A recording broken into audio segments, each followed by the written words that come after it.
Hello.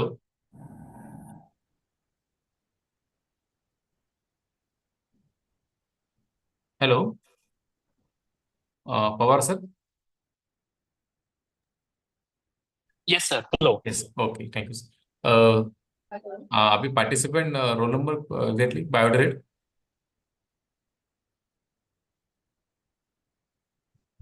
Role number 44 आपके पास है biodata?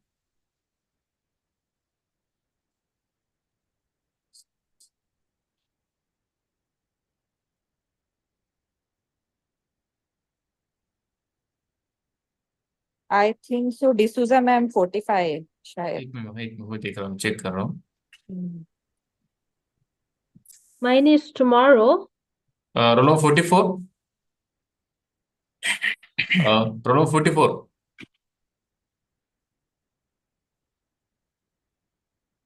Sir, I think he's roll not number there. 44। No, sir. Is Guys, there, I you can. think. Yeah, because he wrote there. Shall I read it? Role number 44।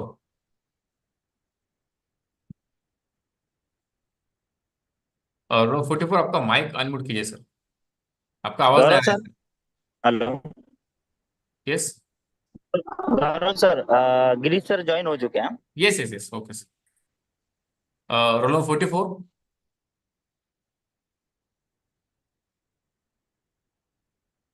Roll number 44, please आपका mic unmute कीजिए सर। Sir आपका आवाज नहीं आ रहा है sir. Roll number 44।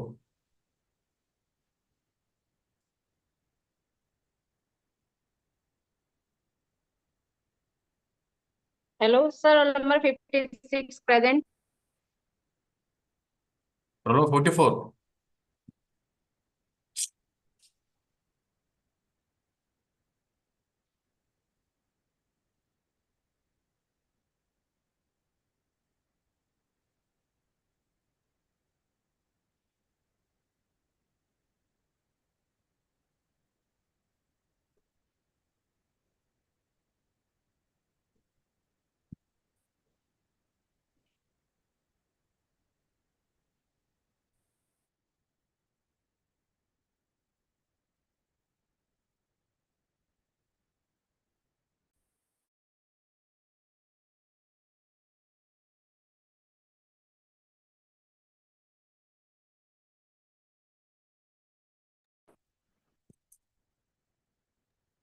No ma'am, आपका आवाज नहीं आ रहा है मैम। एक बार So ma'am wait, disconnect. Yes, right. Okay. so whether it is audible? Yes, you are. Yes, yes Yes, yes, ma'am. Okay, sir. Sorry for the Pawar inconvenience. Sir. Yeah, I'm here. Sir, good afternoon. Sir, good afternoon, one and all present here. Thank you for UGC and HRDC and Dr. Baba Shahib Ambedkar Matwada University, Chhatrapati, for organizing this online refresher course in Indian language. Today, I'd like to introduce the speaker. Dr. Girish D. Pawar, sir, is an assistant professor of English at the University of Hyderabad.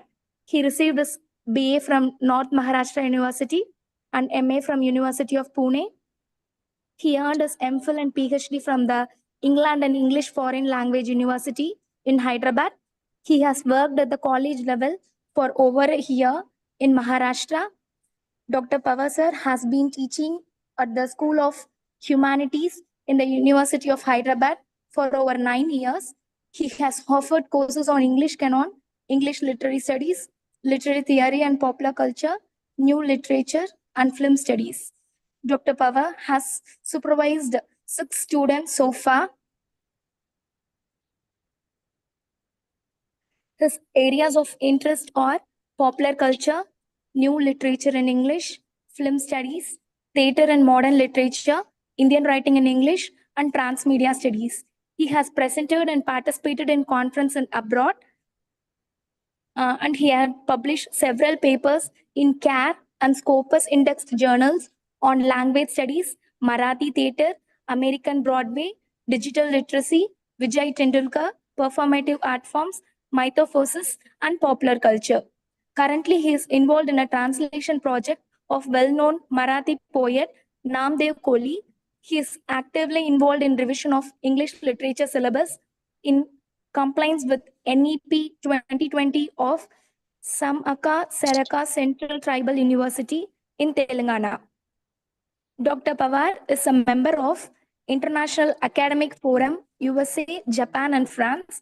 Dr. Pawar was invited by IAFOR to share his views on digital literacy and NEP 2020 in January 2023 at Hawaii University, USA.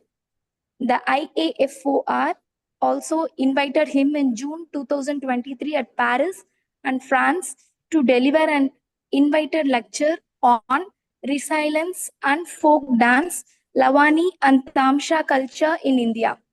Dr. Pawar's upcoming research project focuses on Marathi cinema and life writings and visual arts. Thank you, sir.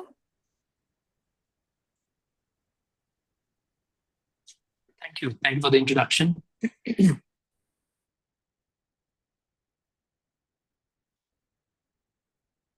Shall I go ahead and present my presentation? Yes, sir. Yes, sir. All right. May I just request all of you to keep your mics on silent, and whenever you have any queries, questions, you can raise your hands or just let me know. I'm afraid if I face any internet challenges, internet issues, I shall let you know. That's why I'm keeping two computers simultaneously ready. So before I begin, let me try sharing with the PPT that I have. You'll have to give me a second.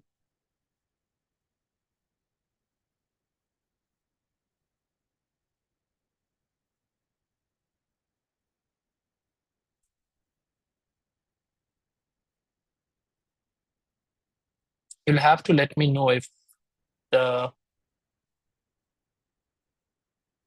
screen is visible, the one that I'll be sharing soon enough.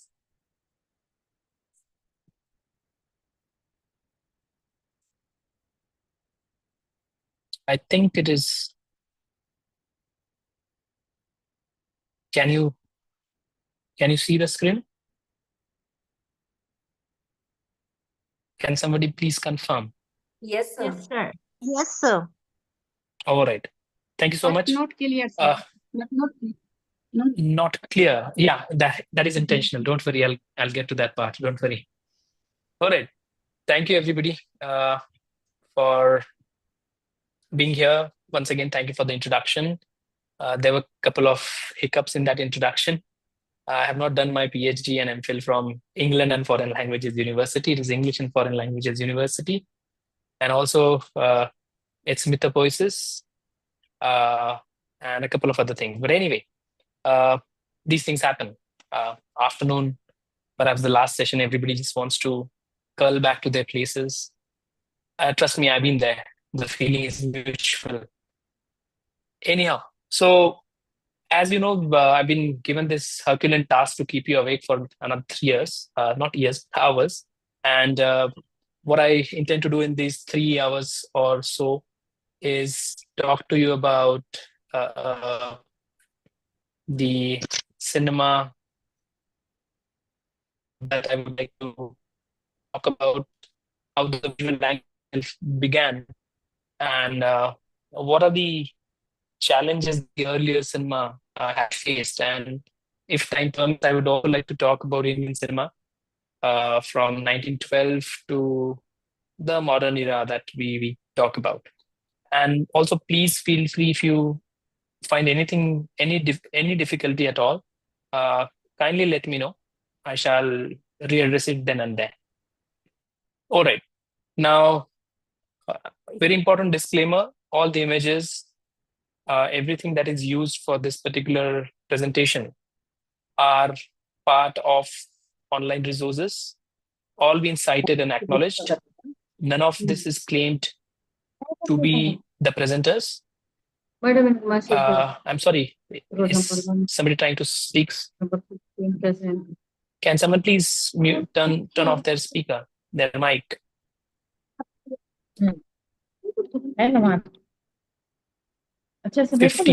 51 is talking.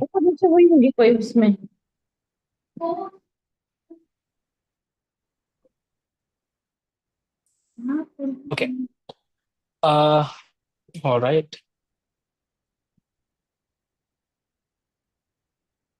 So the presenter claimed this to be his own intellectual property, is what I was trying to say.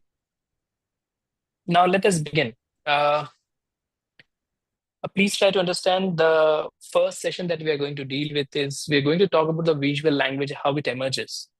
Now, if you look at the various time frames of cinema, it is very difficult to pinpoint when did, let's say, cinema emerge or when is the breakthrough. Because before we began the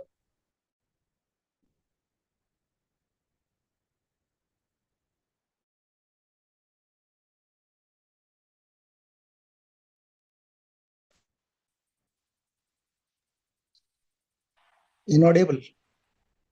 hello, Hello, sir. We lost you, sir. Where are you? Not audible, sir. can you hear me now? Can you hear me now? PPT is in. Yes, same, sir. Yes, sir. Yes, sir. All right. So I'm audible as well as you can see the presentation, right?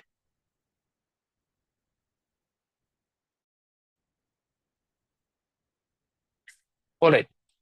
So the point that I was raising was to do the when do we actually say that this is the time when cinema as a form of art begins? It's very difficult to determine, but the usual theory books and anthologies will tell us that it is somewhere around 1890s. But I would request you to go back in time and during the Victorian age, if you could relate with it, this is especially people who are into English studies, let's say, or British studies, would know that during the Victorian age, there was a uh, famous means of entertainment, which was known lantern shows. So lantern shows were quite famous precisely for the way in which they would create this idea of visual illusion. Of course, how it was done was something really peculiar and interesting. So it is believed that the birth of cinema is somewhere in the, let's say, puppet show or puppetry show, or how you had earlier the ideas of, uh, uh, you know, mm, ideas of lantern shows or some of the mechanicals that you had earlier. So if you look at the pioneering age, the beginning, where the slideshow of art form were quite famous. After that, if you look at, let's say, 1913 to 1927, is the silent era, where most of the movies were silent movies. The transition age comes around 1928, when movies like, let's say, the Jazz Singer, the first movie that used synchronous music and sound in it, is called The Jazz Singer, which was made by Warner Brothers. So from silence to sound is what the transition phase talks about.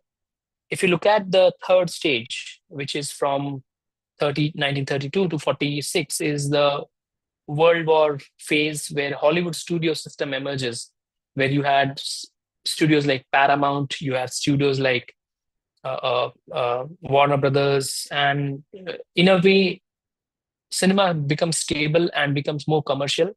And you had something called subscription module, which was used in the fourth phase. The fifth phase is the phase of international or maturation age, where what has happened is a lot of other national cinema also emerges and starts becoming popular. This is also the time when the television is introduced. So from theater to the household is what the internationalization of cinema corresponds to. The sixth and perhaps one of the most important phases is from 1960s to the 80s, where you have French new wave cinema, where auteur theory is talked about. Then you have a lot of technological innovations, small scale production houses, small big cinema kind of emerges. this is where political influence could also be felt rigorously. This is also the time where a lot of political intervention was happening. But it's only the current phase that we are talking about from 1980s to the present is the mass media age, where consumption of cinema is to an extent that it is very difficult to determine the way in which we look at cinema. But ever since the OTT platforms have been introduced, that is the digital production, our encounter and interaction with cinema has entirely changed. Now, just go back in time and look at Indian cinema. As you know, the birth of Indian cinema is in mythologies rather. And the first cinema that we say that the Indian made cinema is called Raja Harishchandra in 1913. But if you look at the formalism of the earlier cinema, that was largely influenced by the Western framework and camera quality and other things. They had a different kind of challenges, of course. But due to the invention of OTT platforms, things have rapidly changed. So when cinema began, it was supposed to be a social experience. But now, ever since everybody has access to movies, shows, whatever you have, right? A tap away on your phones, on your tabs, computers, whatever we have. So the thing is that the way in which the social interaction in cinema was rendered is missing anymore. A simplest example that I could cite here is think of maybe a very comic scene. That particular, and just imagine that you watched it in a theater.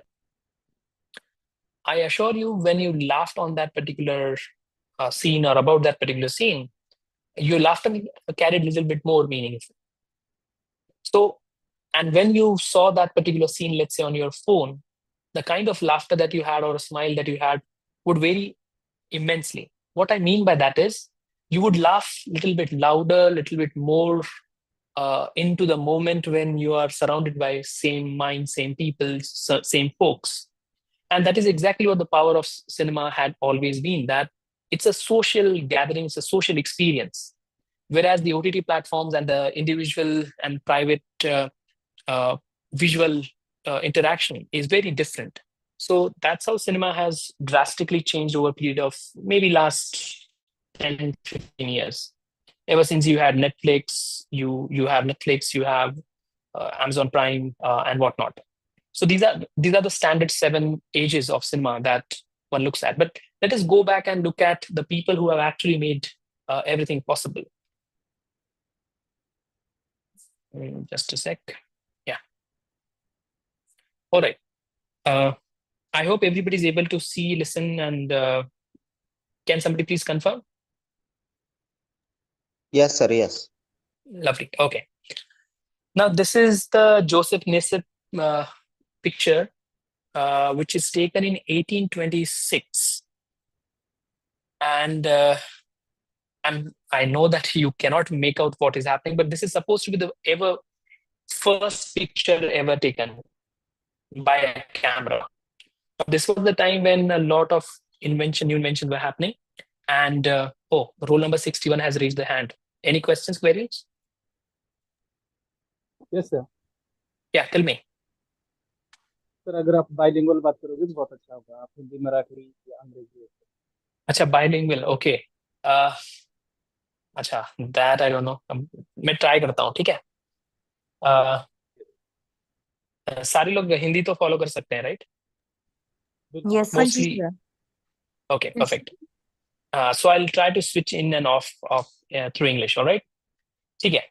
तो ये picture लगभग 1826 में लिया गया है, and it is said कि ये पहला पिक्चर जो कैप्चर किया गया है आज तक. First ever picture taken by a camera. Now let me also talk about the way in this mechanism has operated. तो ये जो कैमरा था, ये कैमरा का size as big as maybe 12 by 12 feet का ये कैमरा था. और जो टेक्निक इसमें यूज की गई है उसको बोलते हैं camera ऑब्स्क्यूरा, which actually means that exterior image is projected inside. तो ये लोग क्या करते थे कि मैकेनिज्म इतना बड़ा था, it's very complicated system. So they would actually put a steel plate. One side will have a steel plate, the other will have a transparent glass. और जब परफेक्ट लाइट उस ग्लास पे एक पर्टिकुलर एंगल पे आएगा और reflect करेगा, तभी जो बाकी का मैकेनिज्म है वो जितना ज्यादा लाइट है वो कैप्चर करके वो फोटो को इम्प्रिंट करके they would be able to take a print out. तो प्लीज रिमेंबर कि अभी तक जो सेल्यूलॉइड है या फिर कोडैक कंपनी हो गया, हमारा ईस्टमन कंपनी हो गया, वो अभी तक नहीं था. It was not in existence. ठीक है. तो ये पहला पिक्चर है जो ever ever captured. Alright. Of course we can not make out what is happening, हमको पता नहीं एग्जैक्टली क्या चल रहा है इसमें, लेकिन इस पिक्चर का नाम है view from the window. This was taken by a French photographer called Joseph Niepce. Alright. तो इसको व्यू फ्रॉम द विंडो है, तो कोई विंडो से एक गार्डन का पिक्चर है about the entire schema is. So this is before the cinema emerged. So this is from 1826 or 27. ये जो है 1832 में लुई डुजे ने एक पिक्चर लिया हुआ है. अब इसमें आप सबसे इंपॉर्टेंट चीज जब हम विजुअल कल्चर के बारे में बात करते हैं तो होता है तीन एस्पेक्ट्स में इसको डिवाइड किया जाता है. एक होता है बैकग्राउंड, एक होता है मिड ग्राउंड और एक होता है फोरग्राउंड. ठीक है. तो अब इस पिक्चर में आप लोग इजीली आइडेंटिफाई कर पाएंगे कि यहाँ पे एक डायनामिक रेंज है. आप इजीली डिस्टेंस जो सिनेमा ऑब्सक्यूरा होता है उसमें जो डिस्टेंस का जो एक एस्पेक्ट होता है वो काफी इंपॉर्टेंट होता है. So think about the way in which this picture is talking about several elements. It gives you dynamic range. It has a central object. It has a proper background. It has a proper foreground. तो अगर इन सारी चीजों में आप देखेंगे तो एक यहाँ पे एक सोल्जर है. I don't know if you'll be able to see it. Can you see the cursor moving? Yes, आप sir. लोग कर्सर देख पा रहे हैं क्या जो मूव हो रहा है यहाँ पे? Yes, sir. So this is the subject. So this is supposed to be the first picture taken of a human being. तो यहाँ पे एक सब्जेक्ट है और ऐसे कहा गया है, it has been believed that he's been polishing his shoe. लेकिन इसमें सबसे इम्पोर्टेंट बात यह है कि अगर इस बिल्डिंग को आप देखेंगे तो इसको हम फोरग्राउंड बोलेंगे. ये पूरा जो एरिया है हम इसको मिड ग्राउंड बोलेंगे. और जो भी आप पीछे बिल्डिंग देख रहे हैं इसको हम बैकग्राउंड बोलेंगे. तो हर कभी भी जो भी विजुअल कल्चर का एस्पेक्ट होता है उस विजुअल का प्रीरेक्विजिट होता है. So you have to have these three elements when you talk about visual art and this is how visual language has developed. ठीक है. So this is once again in France, boulevard du temple. यहाँ पे है वो, यहाँ पे कहीं पे जो क्लियर नहीं है, but this is another image that is taken in 1838. ये मैं इसी की बात कर रहा था जो लैंटर्न शो है. This is where the birth of cinema takes place. तो ये विक्टोरियन एज में मैजिक लैंटर्न शोज काफी फेमस थे और पता नहीं लेकिन काफी सारी जगहों पे आज भी जहाँ पे भी फेयर या जत्रा या यात्रा होती है वहां पे आई am sure people must have seen something like this, जहाँ पे एक बड़ा सा पर्दा रहेगा और उसके ऊपर प्रोजेक्टर से या रिफ्लेक्टर से मूविंग एस्पेक्ट्स बताते हैं. तो 19th सेंचुरी में काफी फेमस था और जो मैकेनिज्म इसमें यूज किया गया था डबल लेंस वाला उसको स्टीरियोप्टिकॉन बोलते थे. जैसे ये मशीन है तो यहाँ पे कई सारी प्लेट्स लगी रहती है. वो प्लेट्स को वन बाय वन आपको रोटेट करके बताना पड़ता है. तो आपके सामने ऐसा इल्यूजन आएगा, कोई आपको कैसल दिखेगा या फिर आपको ह्यूमन बींग्स मूविंग दिखेंगे. लेकिन इसकी एक खासियत ये थी कि it had to be done in a very quick succession. काफी जल्दी जल्दी इन प्लेट्स को घुमाना पड़ता था. मुझे अभी भी याद है बचपन में हम लोग जब छोटे यात्रा में जाते थे तो उसमें एक डिवाइस मिलता था 10-15 रुपीज का, जिसमें आप एक आंख बंद करके देखेंगे और एक बटन रहता था. उस बटन को अगर आप जो एकदम जल्दी जल्दी प्रेस करेंगे तो you had an effect of illusion. तो उसके अंदर कोई जोकर डांस कर रहा है या फिर कोई बच्चा डांस कर रहा है, ऐसे इमेजेस दिखते थे. ठीक है.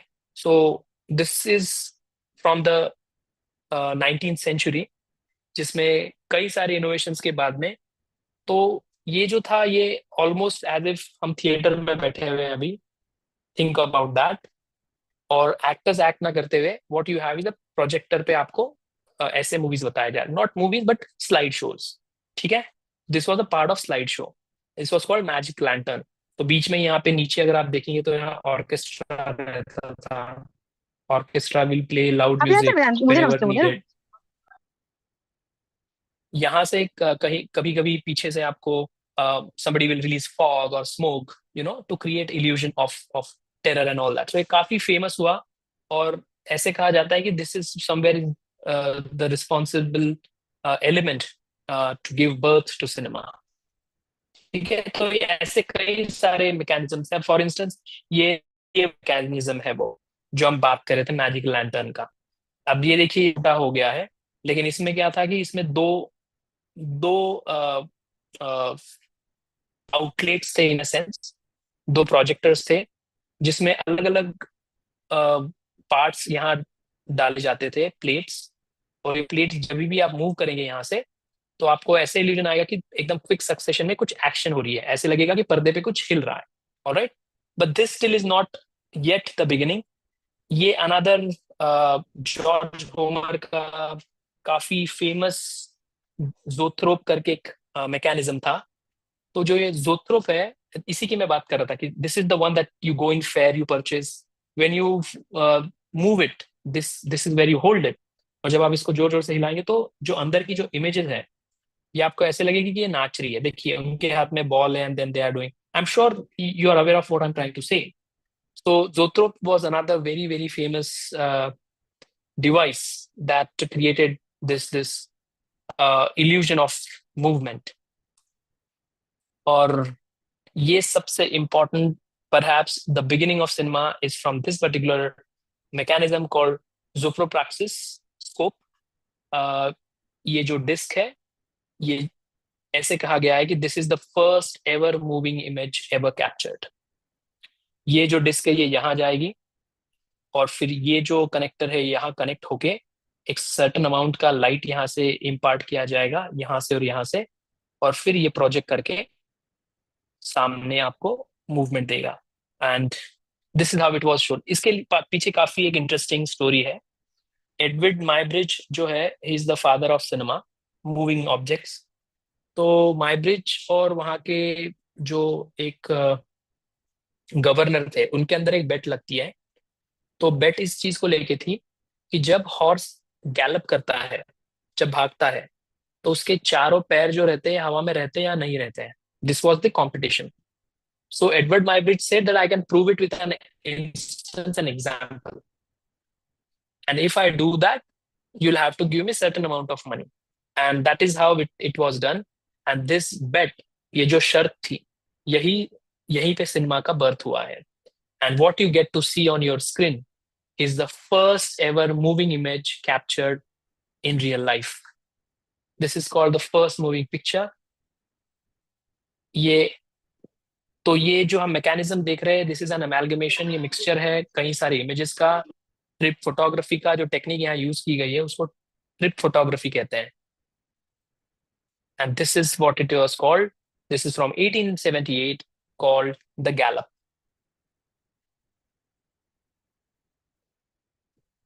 आप लोग देख पा रहे हैं? Yes, sir. Yes, sir. Yes, sir. Yes, sir.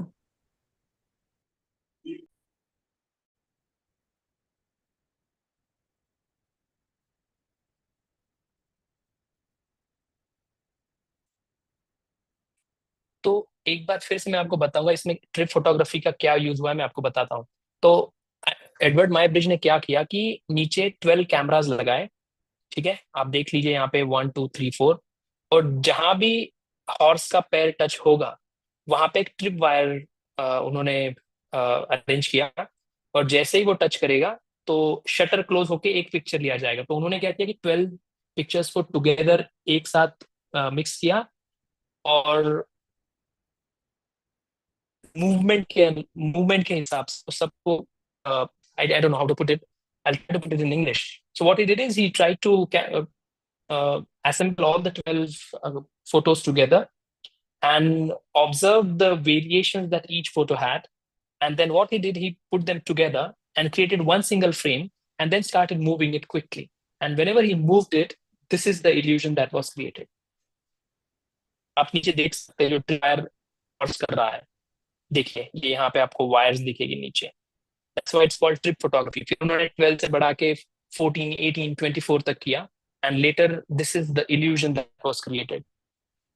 तो उनका जो bet था, then he won that whenever horse gallops, it's all four hooves are in air. देखिए चारों के चारों पैर air में रहते हैं. And that's how he won the bet. And this is where the birth of cinema takes place. And this is the first ever moving object recorded. All right, let's move to the next one. Now, these are two Frenchmen, Auguste and Louis Lumière. These are the Lumière brothers. They're quite famous for their inventions. और इन्होंने जो camera की जो technique थी उसको पूरा change कर दिया. और इन्होंने जो इतने बड़े बड़े कैमरास होते थे उनको मूविंग कैमरा में ट्रांसफॉर्म कर दिया है. And they are quite famous and quite well known for their contribution. And the way in which they have done it is impeccable.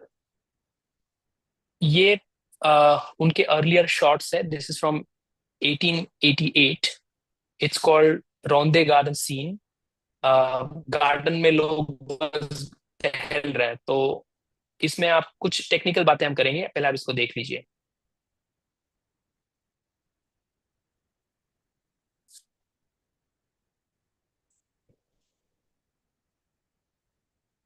तो अभी जहां भी आप देख रहे हैं ये हर एक रुका हुआ फोटो है.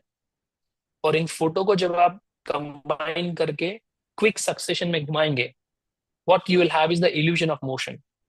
And that is exactly what this is. तो earlier जो भी movies किए गए थे वो 12 या 15 seconds के होते थे. These were called earlier shots. तो ये एक एक इमेज को लेके, फोटो को लेके उन्होंने एक सिंगल सेल्यूलॉइड में कैप्चर करके उस मैकेनिज्म में डालने के बाद what the out product is. This is Lumiere brothers. They're just roaming around.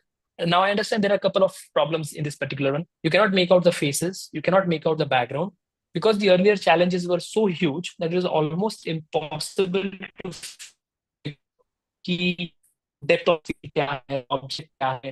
क्योंकि अभी तक हमारे पास जो टेक्निक्स आज हम देखते हैं, zoom in, zoom out, close up, mid shot, long shot, shoulder shot, dolly shot, panning of camera, ये अभी तक इन्वेंट नहीं हुआ है. वो काफी बाद में इन्वेंट होता है. तो ये एक one of the earliest shots है. इससे भी इम्पोर्टेंट ये काफी सिग्निफिकेंट शॉट क्रिएट किया गया था, शॉर्ट मूवी, जिसमें दोनों ब्रदर्स आपको दिखेंगे. This is considered to the first comedy ever from 1895. This is Auguste Lumiere, बड़ा भाई है उनका. ये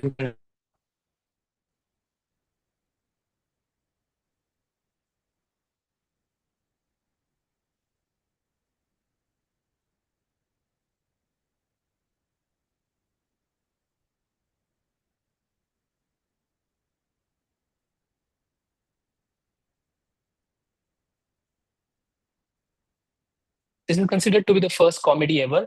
लेकिन इसमें कई सारी बहुत इंपॉर्टेंट बातें हो रही है. अभी मैं आपका I would like you to pay attention to one very significant thing that happens. Okay, अभी आप क्लैरिटी देख पाएंगे. You have depth of field, you can figure out the faces, but the biggest challenge still the mechanism was so huge. Now something significant is happening. इस scene में काफी एक important incident हुआ है, and that is since the camera can not move, camera अभी भी pan नहीं कर सकता है. वो लेफ्ट से राइट, राइट से लेफ्ट नहीं जा सकता है. तो what the actors has to do is he has to bring the person, the object in the frame. All right. So that shows the limitation of the back then cinema. तो अभी आपको clarity है. Now the technical wizardry is quite sound. और काफी सारे changes अभी आए हैं. तो अगर आप पहले वाले का इससे कंपेयर करेंगे 88 और 95, तो लगभग 6 से 7 साल में बहुत technically polished और advanced viewership was developing. Cinema was getting better. लेकिन अभी भी जो हम लिटरेचर में जैसे हर चीज में हम ढूंढते हैं बिगिनिंग मिडिल एंड एंड, अभी भी स्टोरीज वैसे फीचर लेंथ सिनेमा अभी तक नहीं आया है. That comes only with George Melies, very important figure from France. Once again very very important, वो इसके बाद देखेंगे. So this is quite famous, sprinkler sprinkled by Lumiere brothers, first comedy. उनका train arrival once again from 1895 is a phenomenal shot.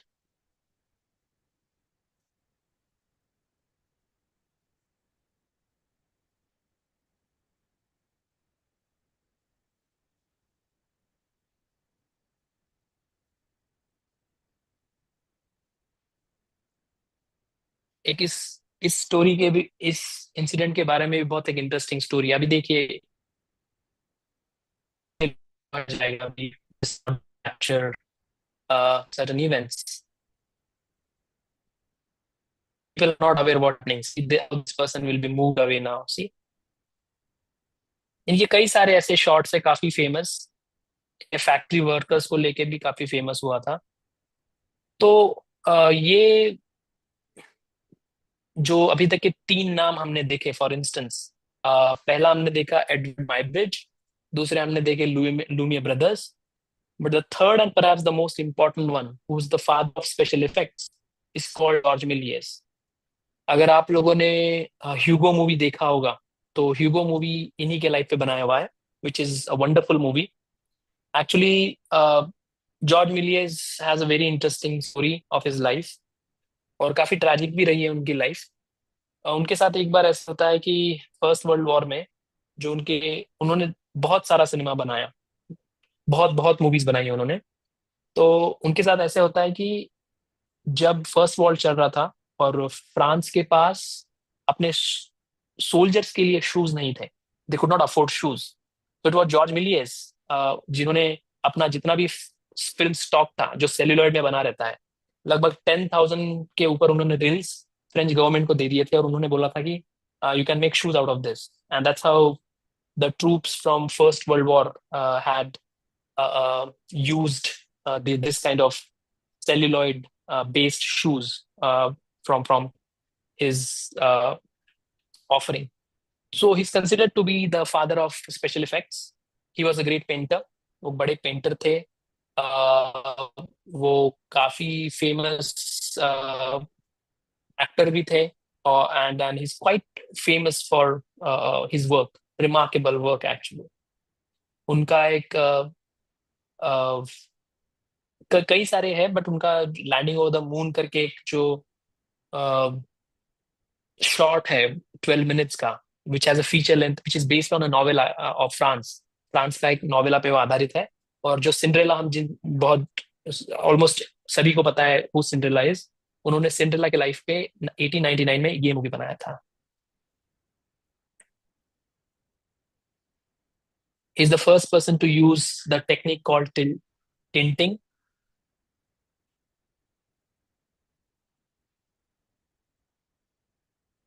जैसे कि आप देख पा रहे होंगे यहाँ पे कलर दिख रहा है, स्पेशल बता रहे हैं. ये जो कलरिंग था ये एक एक फिल्म स्टॉक को लेके lady, some of the ladies were employed for it. Ladies will actually apply colour to that. देखिए special effect, how the mouse has changed. Look at the colour, look at the transition. Everything is in studio.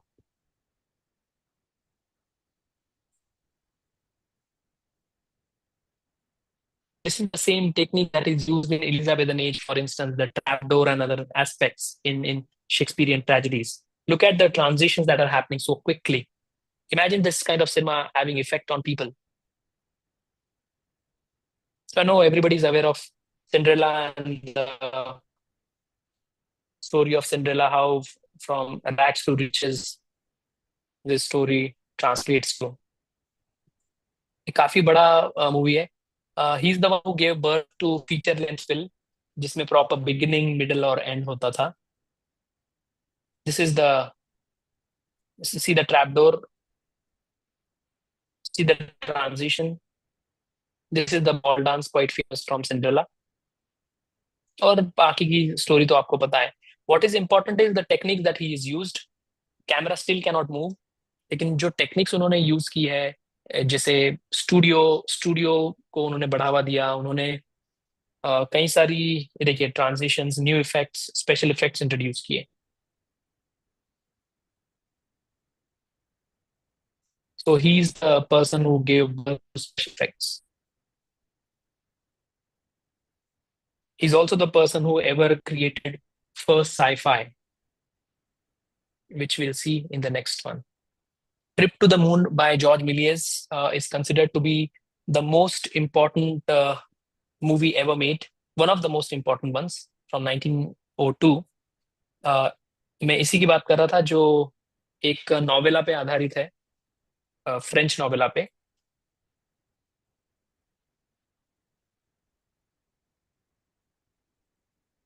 तो ये सारे scientist हैं, इन्होंने moon पे जाने के लिए तैयारी की है, और इसमें आपको मिलियस हिमसेल्फ एक्ट करते हुए दिखेंगे. तो उनका कांग्रेस हो रहा है and they are in a conference, they are debating how to go about it. ये उन्होंने टेलीस्कोप बनाया हुआ है. This is all the planets that you have around. Then they come to a consensus that they'll go on so on and so date. So they are making a capsule, a shuttle space. I'll show you George Méliès also. Wait.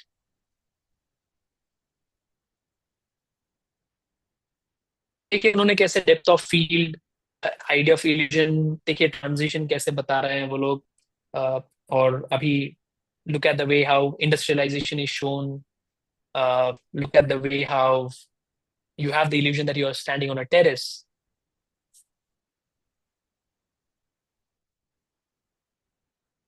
And this is George Méliès for you, the one who's in black. This one, I'll show you it.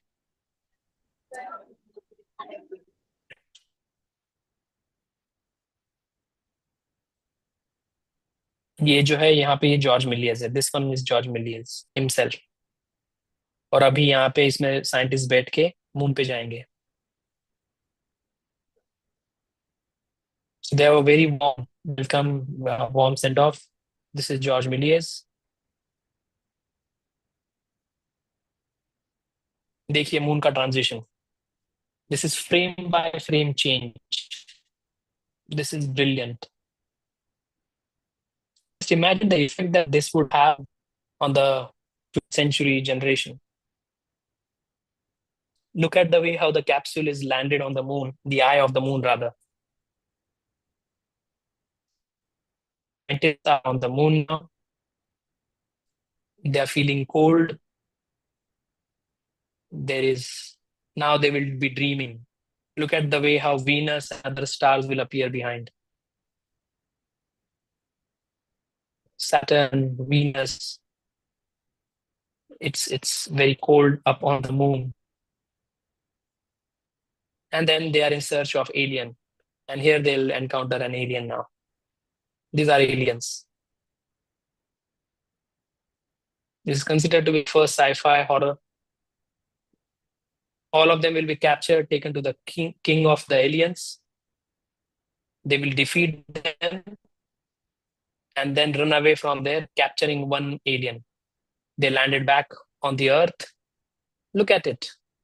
A fish pond is used as an ocean. Great imagination. And then they are back. They have brought the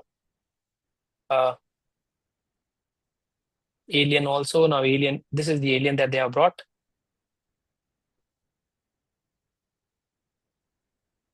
This is the alien who they have taught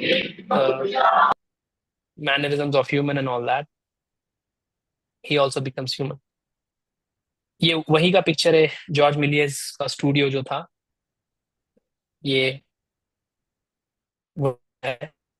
Okay, now a couple of things that you should know about this particular excerpt, which is quite important because ये लगभग 12 minute का excerpt है. तो this is where the birth of narrative cinema or rather feature length cinema emerges. जितने भी आपने actors देखे इसके अंदर, most of these actors were from theater. जो acrobatic करते थे या फिर जो लोग सर्कस करते थे, उन्हीं में से सारे एक्टर्स इस तरह के मूवी में हायर किए जाते थे पहले। Installment into a more important something called vaudeville theater. So theaters में vaudeville theater were also called Nickelodeon. तो निकल जो रहता है the terms रशियन टर्म निकल, तो आप एक निकल लेके एक मैकेनिज्म रहता था, उसके अंदर आप पीपिंग शो देखते थे, and that's when the British and American तो अब तक हम यूरोप में खाली फ्रेंच और जर्मन और रशियन डेवलपमेंट देख रहे थे, लेकिन अभी जो आएगा वो आएगा थॉमस एडिसन इरा, और Thomas Edison came up with this mechanism called kinetoscope which is called motion picture exhibition device. इस डिवाइस में पीपिंग शो आपको देखना पड़ता था, तो एक निकल देंगे और इसमें ऐसे देखेंगे तो you will have the illusion of motion.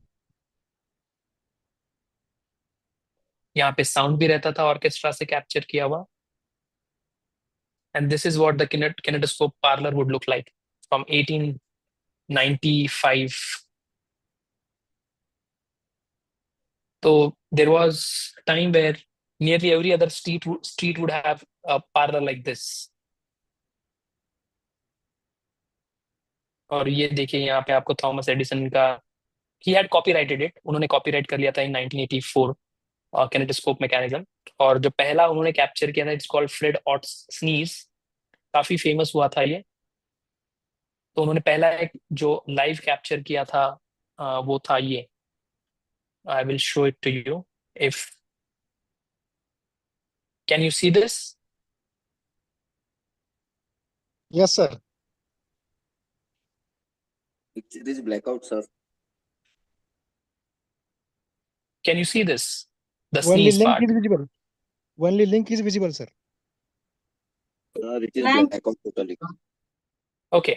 Yeah, don't worry about it. Don't bother. If you can't see it, it's perfectly fine. But the idea behind it was that this is what you get to see in motion. So what he had done is with his modern photography and all that, he had captured the motion of this person called Fred Otto. और ये काफी famous हुआ, लेकिन he was quite famous for his indoor captures। और इन्होंने काफी circus और कई सारे इंडियन लोगों के भी इन्होंने मूवीज बनाए हैं, जैसे सर्कस हो गया, डांसिंग हो गया, डांसिंग स्वॉन, डांसिंग फेरी, ऐसे कई सारे इनके भी काफी फेमस ये है। तो ये निकोलोडियन पीटर्सबर्ग में रशिया में काफी फेमस पार्लर्स हुआ करते थे। And this is where the first talkies where sound would be introduced for the first time in cinema is from 1927, a movie called The Jazz Singer। और इसी पे से जो वर्ड टॉकीज है उसी पे से इन्वेंट हुआ है। टॉकीज मीन स्पीकिंग पिक्चर, और साइलेंट इरा से जो ट्रांजिशन हुआ, जो हम सेकंड फेज की बात कर रहे थे, दैट इज फ्रॉम हियर। और अमेरिका में ये पहली बार ये आया हुआ था, और कई सारे मूवीज बनाए गए थे इस समय में। Jazz is considered to be the first ever speaking picture. तो सिनेमा में दो चीजें होती है, एक सिंक्रोनिक साउंड होता है, एक डायसिंक्रोनिक साउंड होता है। सिंक्रोनिक इज लाइव, जैसे अभी हम लोग बात कर रहे हैं, मैं यहाँ से बात कर रहा हूँ और आप अभी राइट नाउ आप सुन पा रहे हैं, तो ये सिंक्रोनिक होता था लाइव देन एंड देयर। और डायसिंक्रोनिक होता है कि पहले प्री रिकॉर्ड होगा और उसके बाद में वो सिनेमा में और मूवी में डाला जाएगा। So this is about the Afro-American person who's a jazz singer and becomes a very big name for his field. It's considered to be the first ever synchronized pre-recorded soundtrack that included dialogue. और इसी movie में for the first time dialogues भी use किए गए थे। All right, any questions or queries you have on anything so far? There are a lot of other elements that I have not used just yet. कई सारी चीजें थी जो मैंने skip की है deliberately, लेकिन if you have any questions or queries, we can address them. Sir, Or ये anything जो- that you would like to add. या सर ये जो कैमराज जब बने थे, ये कौन से ब्रांड पर्टिकुलरली, जैसे आज के तारीख में एरी या फिर रेड बने हैं, उस टाइप के कुछ थे क्या सर ये? हाँ, उसमें कैमरा तो कॉपीराइट होता था, जैसे लुमिया ब्रदर्स कैमरास हो गए।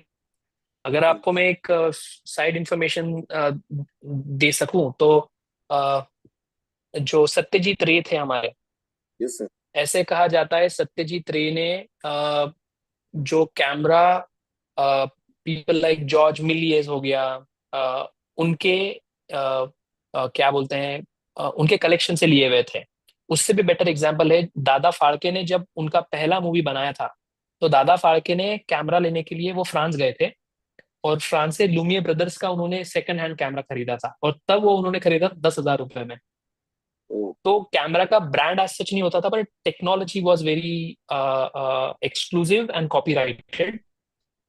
तो इसमें क्या होता था, जो सेल्यूलर होता था, जो फिल्म होता है, फिल्म स्टॉक, दो सबसे बड़ी कंपनी थी। एक थी कोडैक और दूसरा था ईस्टमन, जो आज भी है।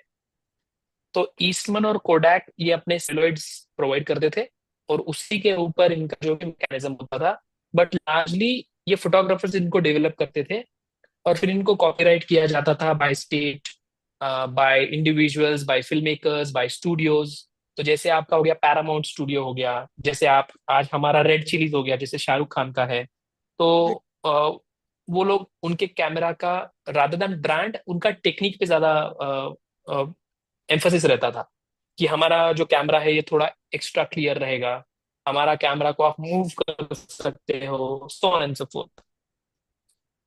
तो कैमरा ऐसे ब्रांड एज सच नहीं था, बट जो लोग इनको ऑपरेट करते थे, कैमरा पर्सन जो रहते थे, जो कैमरा मैन रहते थे, उनके टेक्निक ज्यादा, इसीलिए उनको तो प्रोब बोला जाता था, कैनेटोस्कोप बोला जाता था। एंड जैसे एडिसन ने सारा कॉपीराइट कर लिया था, तो all that licensing act was introduce somewhere around the 20th first decade of 20th century. तो वो सारी चीजें हैं इसमें। Okay sir, got it sir. Any more questions? Yeah, thank you. Any more queries or questions?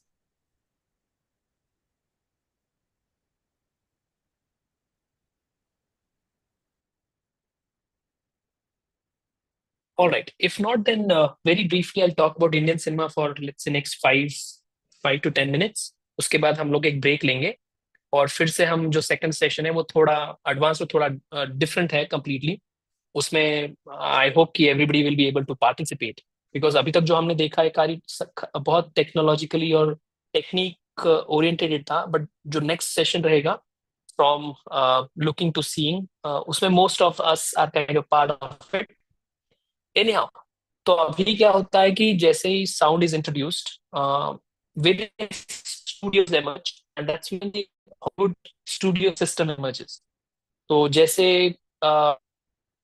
इसमें क्या होगा कि हर एक्टर को, क्योंकि अभी बहुत जल्द ही आफ्टर 1930s कहता है कि स्टारडम बिगिंस।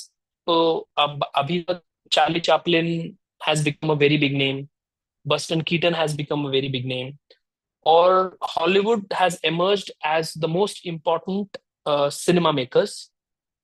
इसी दौरान कुछ रशियन क्रिटिक्स थे जो नए नए इन्वेंशन पे काम कर रहे थे। फ्रांस में कई सारा इन्वेंशन हो रहा था, लेकिन इट सो हैपेंस कि हॉलीवुड अमेरिका में, जब ग्रेट रिसेशन पूरे वर्ल्ड में आया, तो अमेरिका में भी ग्रेट रिसेशन था।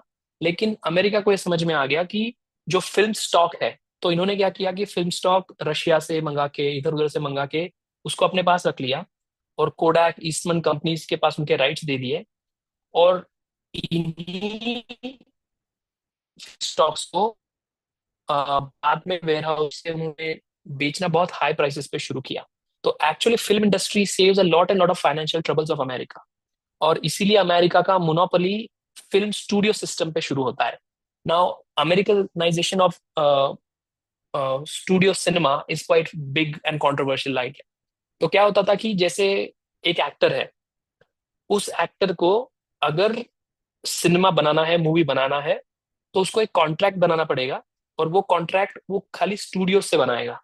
तो जैसे मैंने एक कॉन्ट्रैक्ट किया वार्नर ब्रदर्स से, तो वार्नर ब्रदर्स बोलेगा कि आपने अ, एक साल में बस मुझे एक हिट मूवी देना है, उसके बाद में कई सारे खराब मूवीज करने हैं एकदम, जिसमें कोई एक्टिंग का पार्ट नहीं है, जस्ट ओनली सेंसेशनल मूवी। और इसी तरह सिनेमा का डेवलपमेंट हुआ। तो हॉलीवुड स्टूडियो सिस्टम में क्या हुआ कि इन्होंने ग्रेट मूवी बना दिया और उसको लेके कई सारी चीजें होती। एक सेलिंग पॉइंट एक मूवी है, जैसे there was a director called W G Griffith. Griffith एक कई कंट्रोवर्शियल और बहुत बड़ा नाम है। Griffith is considered to be the inventor of a lot of new short and techniques. तो उनका एक मूवी है the birth of nation, which is a very controversial movie. लगभग 12 घंटे का मूवी है, 3-3 घंटे का यूट्यूब पे आपको मिलेगा। तो बर्थ ऑफ नेशन में कई सारे प्रॉब्लम्स है, जैसे this movie right away celebrates let's say ideas like slavery for instance. उस मूवी में एब्राहम लिंकन का खून होते हुए बताया गया है। तो it's a very controversial movie, but the movie is known for its technique rather than the content. तो इसका थीमेटिक सिग्निफिकेंस नहीं है, बट जो टेक्निक्स यूज की गई वो काफी इंपॉर्टेंट थी। तो डब्ल्यू जी ग्रिफिथ का एक मूवी रहेगा, जैसे वार्नर ब्रदर्स ने बना दिया, उसमें वो जितना भी मूवी बनेगा वो एब्सोल्युटली नॉट वर्थ। लेकिन सब्सक्रिप्शन मॉडल वाज इंट्रोड्यूस्ड। जैसे आज हम और आप लोग नेटफ्लिक्स को सब्सक्राइब करते हैं, उसमें आप देखेंगे तो एक या दो ही मूवी अच्छी होती है, बाकी का जितना भी आप देखेंगे catalogue, they are not really that good. तो ये सप्लाई एंड डिमांड जो इल्यूजन था, ये अमेरिका अमेरिका के जो स्टूडियो सिस्टम ने था ये इन्वेंट किया और इंट्रोड्यूस किया। And ever since they started doing that, what happened, cinema became technically really sound, but thematically and sociologically it became very weak. And that is the reason that the idea sensationally began. तो जैसे certain kind of camera techniques were used, बहुत deep analysis नहीं हुआ। Cinema was like another pandemic, जो इतने जल्दी फैला कि पूरी वर्ल्ड में उसका नाम हो गया। उसके बाद bigger problem was how to create quality cinema. अगर डिमांड इतना ज्यादा है तो क्वालिटी के लिए कोई भी nobody will wait, right? What you want is a release point, what you want is a different sensation out of cinema. So cinema become sensational ever since music and all these other elements are introduced. और इसकी वजह से studio cinema जो subscription model हुआ, उसमें एक movie आप अच्छा बनाएंगे साल में, बाकी का all the movies were really really bad, and that's how movies started emerging. This is also the time when Indian cinema was doing phenomenal. अब एक बड़ा मिसकंसेप्शन इंडियन सिनेमा के बारे में ये है कि राजा हरिश्चंद्र जो 1913 में बनाया गया था, that is the first Indian movie, which is by the way factually wrong. The first movie ever produced was in 1912, which is called Sant Pundalik, Saint Pundalik, जो दादा साहेब तोरणे ने बनाया था। लेकिन उस मूवी का एक ही सबसे बड़ा टेक्निकल प्रॉब्लम ये था कि वो मूवी पूरा शॉट इंडिया में हुआ था, लेकिन उसका एडिटिंग जर्मनी में हुआ था। इस वजह से शायद हम उसको पहला मूवी नहीं मानते, जबकि राजा हरिश्चंद्र को ऐसे कहा जाता है it is made in India, it is edited in India and all that, but it was shot bye Lumière brothers camera by the way. तो ये सारी चीजें हैं जो भी है। तो इंडियन सिनेमा में क्या हो रहा था कि Indian cinema was largely concentrating on the idea of mythology. तो हम जैसे हमारे स्क्रिप्चर्स हो गए, जैसे कुछ एपिसोड हम महाभारत के ले लेंगे, रामायण के ले लेंगे, या फिर कोई भी important incident from scripture was taken and adopted as cinema. इसमें क्या हुआ कि जब ये इंटरैक्शन हो रहा था between Indian cinema and the mythology, most of the actors who were hired for such kind of actings were from theater. सबसे ज्यादा जो नुकसान हुआ था इस दौरान वो हुआ था थिएटर वर्ल्ड को। सो थिएटर रियलाइज्ड कि it is losing its uniqueness और cinema is taking over it, and that is when all most of the theater troops, directors, good actors were moving to cinema and cinematic world. They don't have the initial stage, of course. थोड़ा सा दिक्कत भी हुआ initial stage में, लेकिन जो transition हुआ drama से सिनेमा में, इंडियन सिनेमा में, वो काफी ड्रामेटिक था। इसीलिए एक्टिंग करना उसके बाद में थोड़ा इजी भी रहा, but it was very difficult for people to get captured in front of camera. So all these things were happening. इसी में से ऑलमोस्ट पहला 10 से 20 साल जो सिनेमा था, which was produced in Kolhapur, in places like Sangli, Satara, and from there it moved to Bombay. because financially Bombay was more versatile back then. और जैसे आप अगर एक एग्जांपल दिया जाए तो प्रभात थिएटर जो काफी फेमस है, और आज भी अगर आपको पता होगा तो पुणे में ये एबीसी अपना बड़ोत्सव करके एक जगह है, उस लेन में आज भी प्रभात थिएटर है, लेकिन it's in very bad shape. तो जितनी भी इंडस्ट्री थी ये सारा मूव होता है बॉम्बे में, and that's how the term Bollywood has come out, which is kind of a Hackney term from Hollywood. तो जब ये पूरी इंडस्ट्री कोल्हापुर, सांगली, सातारा, पुणे, नागपुर और कुछ छोटे मोटे प्लेसेस जैसे गुजरात में भी कई सारी थी, कुछ पारसी मूवीज भी बन रहा था इस टाइम में, तो ये सारा का सारा मूवी जो है it displaced itself and went to Bombay because Bombay was more viable in that sense. और हो ऐसे रहा था कि जो मिथोलॉजिकल सिनेमा है इसमें जैसे for instance episode from Shakuntala, फिर उसमें हो गया लेट्स से जो रुक्मिणी स्वयंवर हो गया, तो ऐसे कई सारे एपिसोड्स बना बना के बहुत सारा रिप्रोड्यूस हुआ, लेकिन directors started realising, Indian directors, that this is not going to sustain. And one of the important terms used, which is taken from literature, is the psychological realism. तो ये क्या होता है कि जैसे हमको पता है कि first English novel was written in around 1740, Pamela for instance. तो पैमेला में कैसे कि पोर्ट्रेल रियल लाइफ पे हो गया था, हो रहा था जैसे लेटर्स के थ्रू, उसी हिसाब से क्या हुआ कि इंडियन डायरेक्टर्स रियलाइज कि अभी हमको ह्यूमन एस्पेक्ट पे ज्यादा बात करना चाहिए, ह्यूमन साइकोलॉजी पे ज्यादा बात करना चाहिए, और अलग अलग एस्पेक्ट्स पे बात करना चाहिए। और इसी दौरान कुछ नदर्न पार्ट से, कुछ सदर्न पार्ट से, कुछ बांग्ला साइड से डायरेक्टर्स ने started experimenting with their form, and that's when you have a birth of cinema of ideas. So cinema of idea में क्या होता है कि you take a very simple episode and incident and you make a movie out of it. और इसके लिए मैं आपको एक बेस्ट एग्जांपल अगर दे सकूं, ऑफ कोर्स मैं 40-50 साल आगे की बात कर रहा हूं, तो अगर आपको पता होगा सत्यजीत रे का मूवीज, सत्यजीत रे has phenomenal trilogy called Apu trilogy. इस Apu trilogy में उनका there's a movie called Pathar Panchali. I'm not sure if I'm saying that correct. Maybe somebody who's from West Bengal will be able to correct me. Pathar Panchali अगर आपने देखा है, this particular cinema is called cinema of ideas. This particular style or the movement that is known in Indian cinema is called parallel cinema. So parallel cinema was against the commercialization and sensational cinema. It was about simplicity. It was about simple aspects of life. The actors were not trained actors. They were picked up from various places and put in real situations. और ये ऐसा movie ज्यादा scripted भी नहीं रहता था, it was all instinctive, natural, और कई बार तो आपको आपकी लाइंस भी पता नहीं है, but you have to impromptu, you have to you know do kind of self motivated acting and stuff like that. तो इस वजह से क्या हुआ कि this very notion of psychological realism was introduced in cinema, and that's why parallel cinema is the cinema which challenges this very notion of sensationalism of cinema. अपना हमारा जो next session है वो इसी बारे में है. We'll come to that in a bit. But the idea once again here remains is that you need to make cinema more correlative. You need to make cinema more approachable. You need to make cinema about people.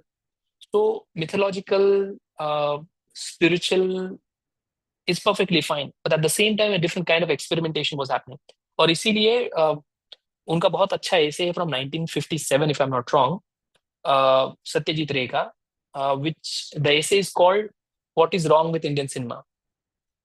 और इस ऐसे को उन्होंने कुछ चीजें point out की Indian cinema की, और कुछ भी काफी अप्रिशिएट किया है. So where he says that the problem in Indian cinema is that Indian cinema has Indian sensibility, but the biggest problem is it follows the formalism of the European and American cinema.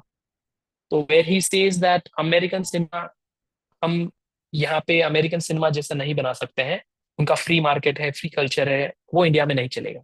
So we are still talking about the pre-independent cinema, by the way. All right. So pre-independent cinema was all about finding out the real problems. And one more interesting side note on movies like Pathar Panchali or the Apu trilogy, ये ऐसा समय था कि जब financing and funding was a big challenge. तो parallel cinema का most of the movies that are made in West Bengal were actually sponsored by the state. So इनको state ने स्पॉन्सर किया. और जब स्पॉन्सर करा तो you imagine that of course you do not have crunch of funds, लेकिन एक different responsibility है.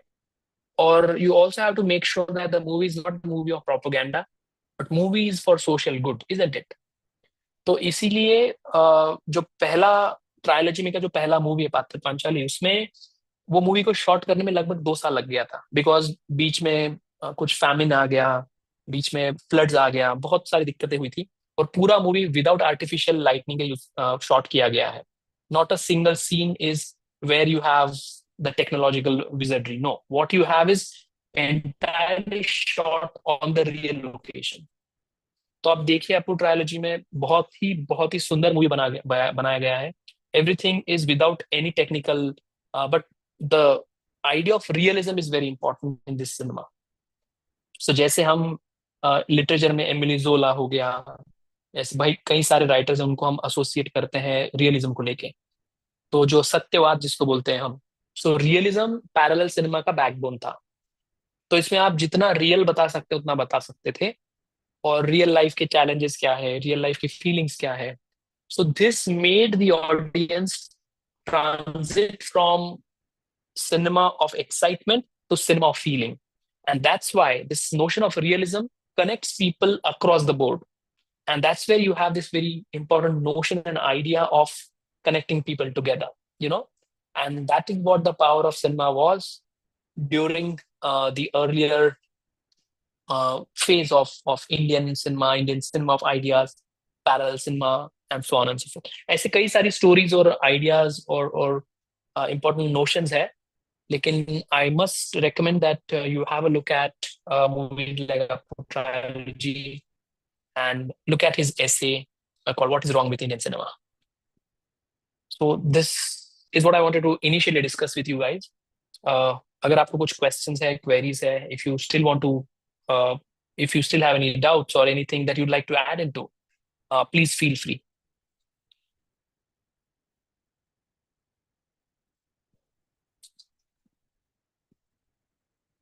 I hope I did not make you go to sleep. No, sir. Very interesting, sir.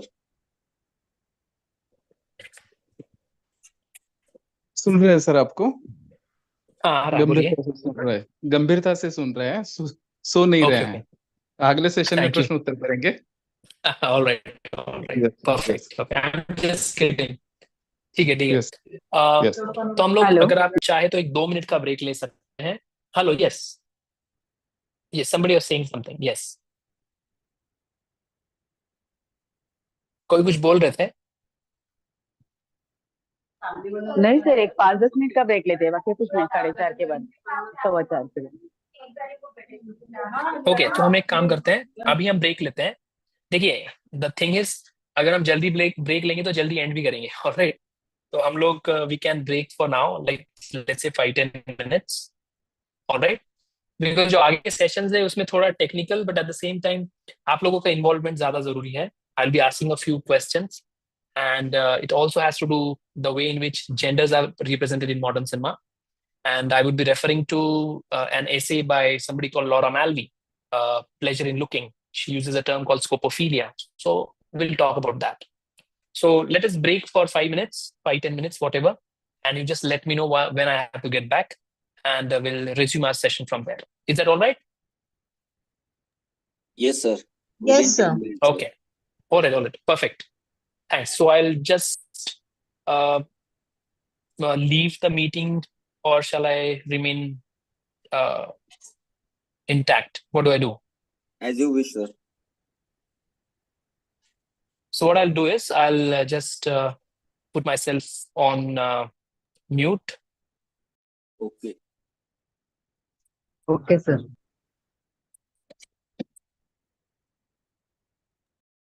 So I'll see you, let's say, in next 10 minutes. Is that all right? Yes, Yes, sir. sir. Yes. Yes, Okay. sure. Yes, sir. Yes.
Hello, everyone. I'm back.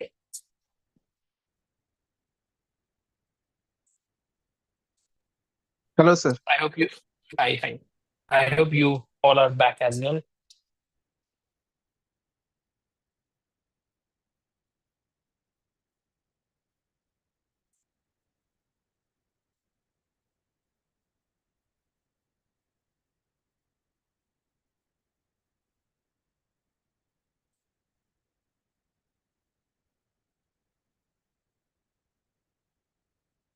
So, shall we begin?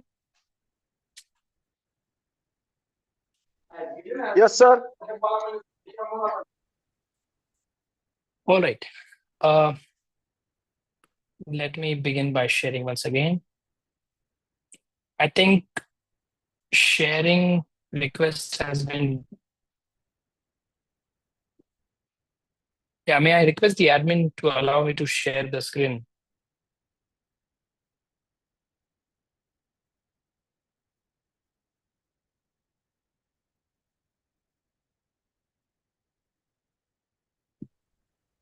Hello. Sir, you are not audible. I'm saying the host has to allow me to share my screen. Somehow it is disabled. Sharing is not turned on. बोल रहा है ये. HRDC, Bamu, anybody there? I'm unable to share my screen.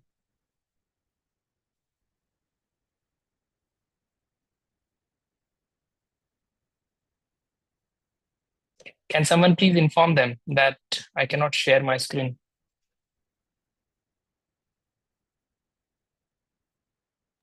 Okay, sir. Yeah, please inform them that I'm unable to share my screen.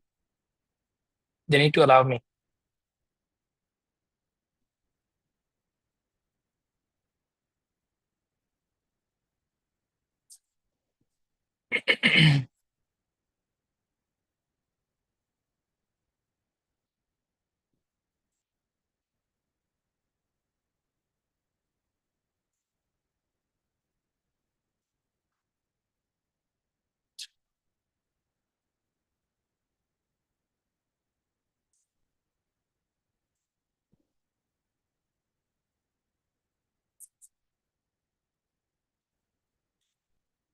Meanwhile, anybody has any questions or queries, you can we can discuss it. Meanwhile, the technical things are taken care of. आप लोगों को कुछ queries या questions है तो आप पूछ सकते हैं, या फिर अगर कुछ चीजें आपको शेयर करनी है, बतानी है, तो floor is open.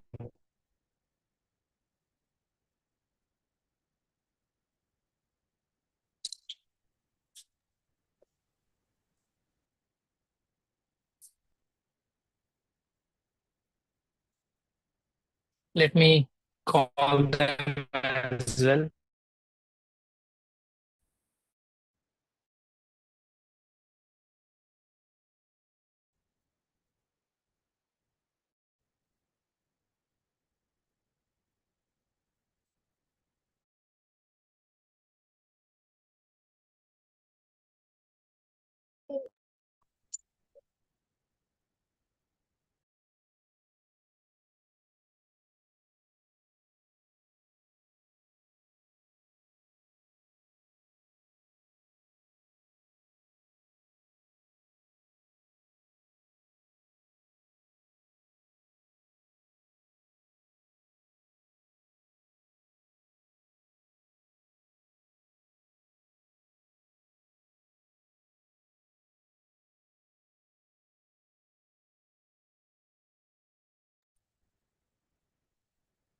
Excuse me, sir.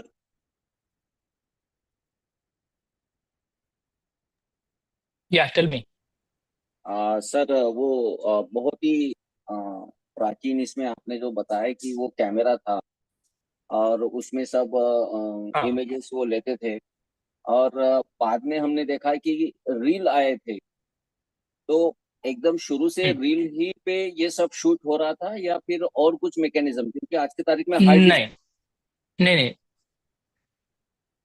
हाँ, या that's a good question. Actually क्या था कि जो मैंने आपको पहले बताया, जो हमने फर्स्ट पिक्चर देखा था, वो फर्स्ट पिक्चर जो है, मैं एक बार शेयर करता हूँ screen. I think they have allowed it to, आई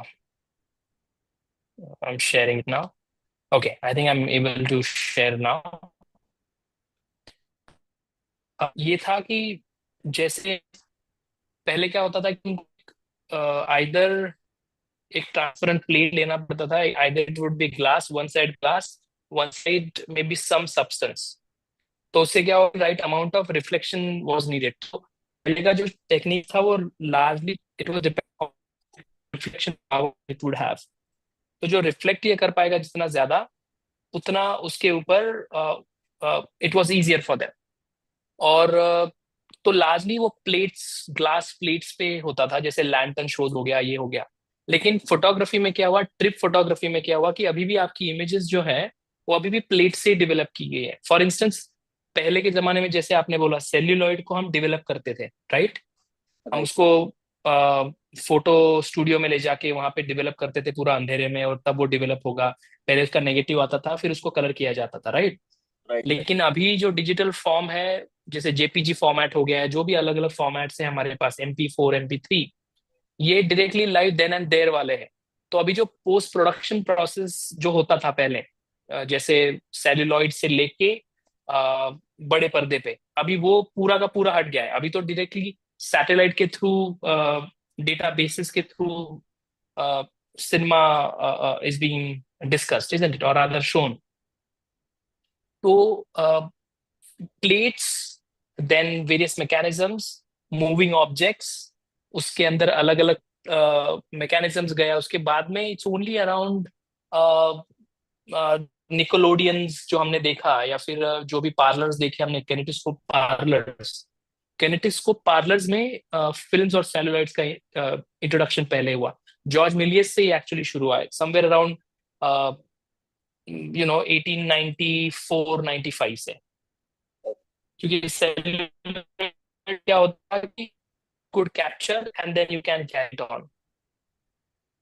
तो वहां से उसका बिगिनिंग है। Just a sec. Okay sir, okay.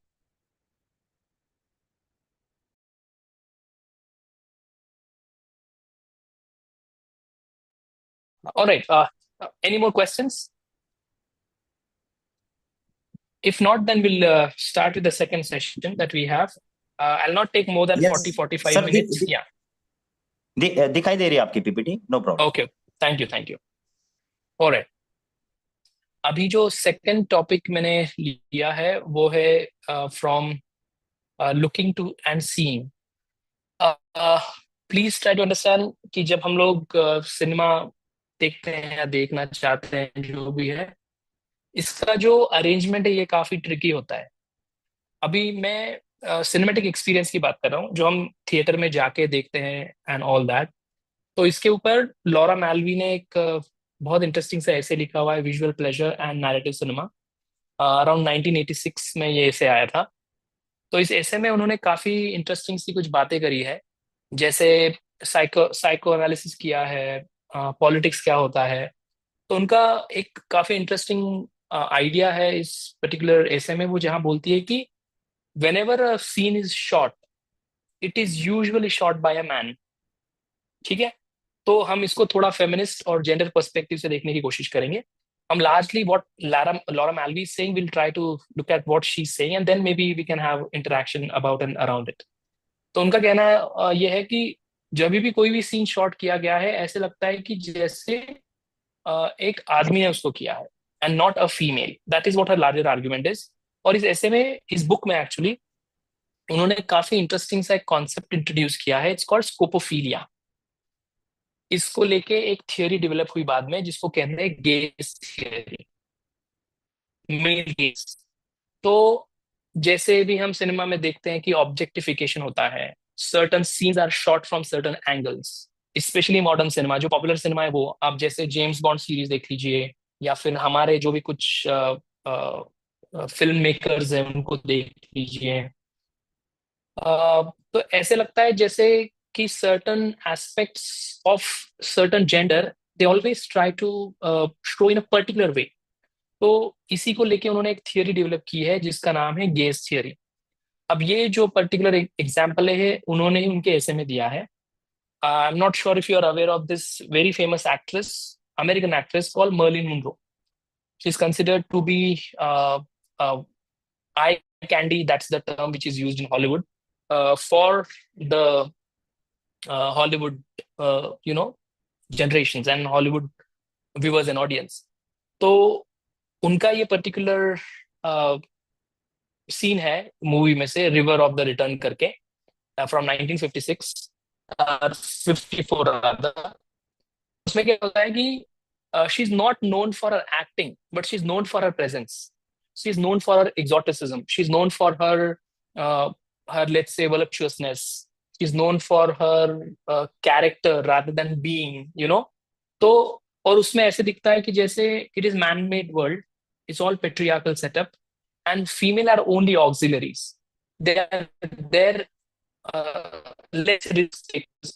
They're supplementary. Whatever man says, man will always have an upper hand, so on and so forth. तो उस तरह का argument है. इसी में उन्होंने कहा कि जो भी सिनेमा बन रहा है आज का, वो ऐसा लगता है कि ज्यादातर मेल गेज के लिए बना है कि इन आदमी डिसाइड करेगा कि वो कैसे बनेगा और वो उसको कैसे देखेगा. और इसमें वो बोलती है कि there is a different kind of pleasure. तो इसमें अलग का प्लेजर है और इसलिए वो हमको एक बहुत इंटरेस्टिंग एग्जांपल देते हैं. बोलते हैं कि you go to a theatre, the theatre, जो थिएटर होता है ये कंप्लीटली डार्क होता है. और जब आपके सामने सिनेमा चल रहा है तो आप जब उस सिनेमा को देखते हैं तो आपका एक इंडिविजुअल का गेज होता है. ठीक है, आप एक इंडिविजुअल उसको देख रहे हैं डिस्पाइट ऑफ मेल और फीमेल. लेकिन प्रॉब्लम तब आता है जब ये सारे गेज कलेक्टिवली एक ही ऑब्जेक्ट को देखते हैं. 300 लोग बैठे हैं अंदर, तो 300 लोगों के लिए वो सिनेमा बना है और इस 300 लोगों में ज्यादातर जो गेज जाएगा वो गेज मेल का होगा.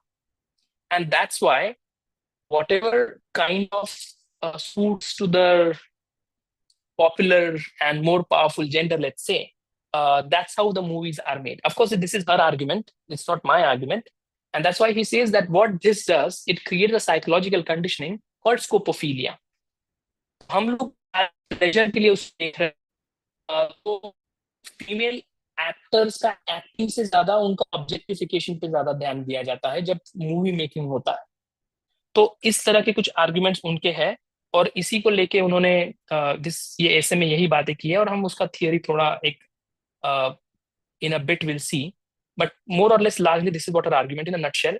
But soon enough she give us a lot of various possibilities कि ये कैसे कैसे ऑपरेट होता है. So you get the point. I hope you get the point कि उनका मेजर कंसर्न और मेजर इशू इस पर्टिकुलर एसे में क्या है, इस बुक में क्या है. So sorry, it's 1975 article, not 86. I think 86 में बुक आया था उनका.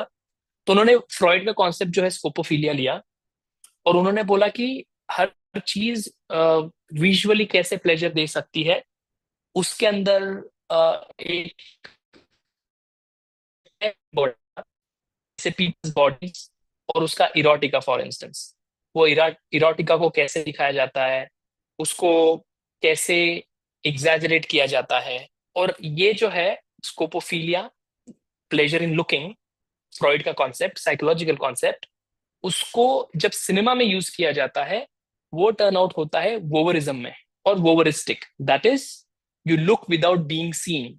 और दैट इज एग्जैक्टली व्हाट, इसको एकदम सिंपल भाषा में अगर समझाओ तो हम लोग उनको तब देख रहे हैं जब वो हमारे पास नहीं देख रहे हैं. इसमें क्या हो रहा है कि we are the secret confidants, we are the secret viewers when the other person is not looking at us. और सिनेमा में लार्जली वही होता है, isn't it?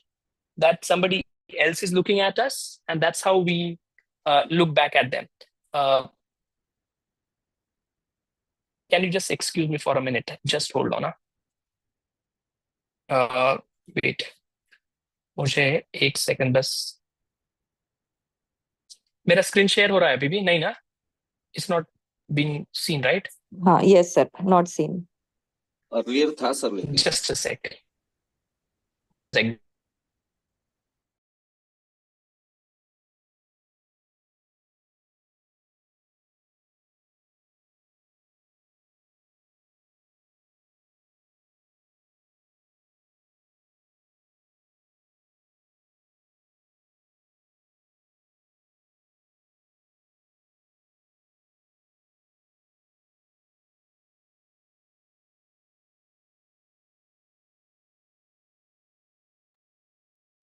Yeah, sorry, I had a little work, which is done. All right. So I'll be sharing the screen and once again with you. तो इसमें क्या होता है कि you're looking at them when they are not looking at you. All right. And this voyeurism, जो pleasure in looking in secret है, वो translate होता है फेटिशिज्म में. All right. जिनको उन्होंने टर्म किया है fetishistic, which encourages erotic pleasure in objects rather than people. ठीक है. तो इसमें क्या होता है कि we are enthralled towards the objects rather than the person that stands for. तो इसी तरह let's look at the way, if I could give an Indian example, let's say. तो अभी देखिए आप, no movie, especially popular Indian movie, can be made without, let's say, an item song. ठीक है. और आइटम सॉन्ग में हमको पता है कि उसका स्ट्रक्चर क्या रहेगा, उसमें ऑब्जेक्टिफिकेशन कैसे होगा, उसका लिरिक्स कैसे होगा, how exotic at the same time sensational it has to become in order to make the cinematic world hit and all that. तो इसमें क्या होता है कि ये ऑब्जेक्टिफिकेशन इतना नॉर्मेटिव हो जाता है कि we don't even ask a simple question. So it becomes our habitual conscious element of that cinematic experience, जिसमें हमको we are absolutely nowhere to question and counter it.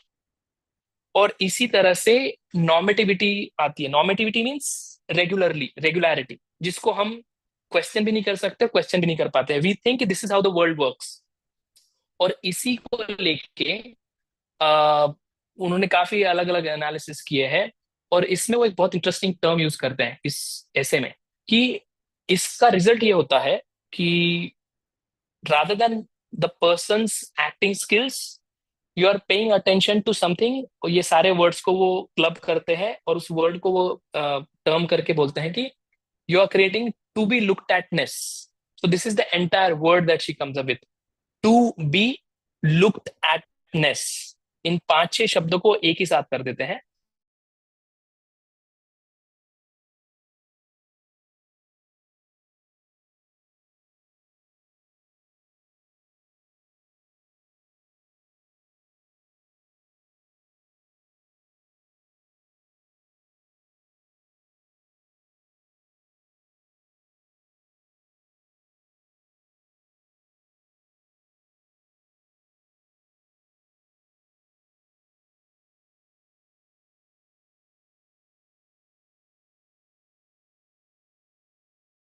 खाली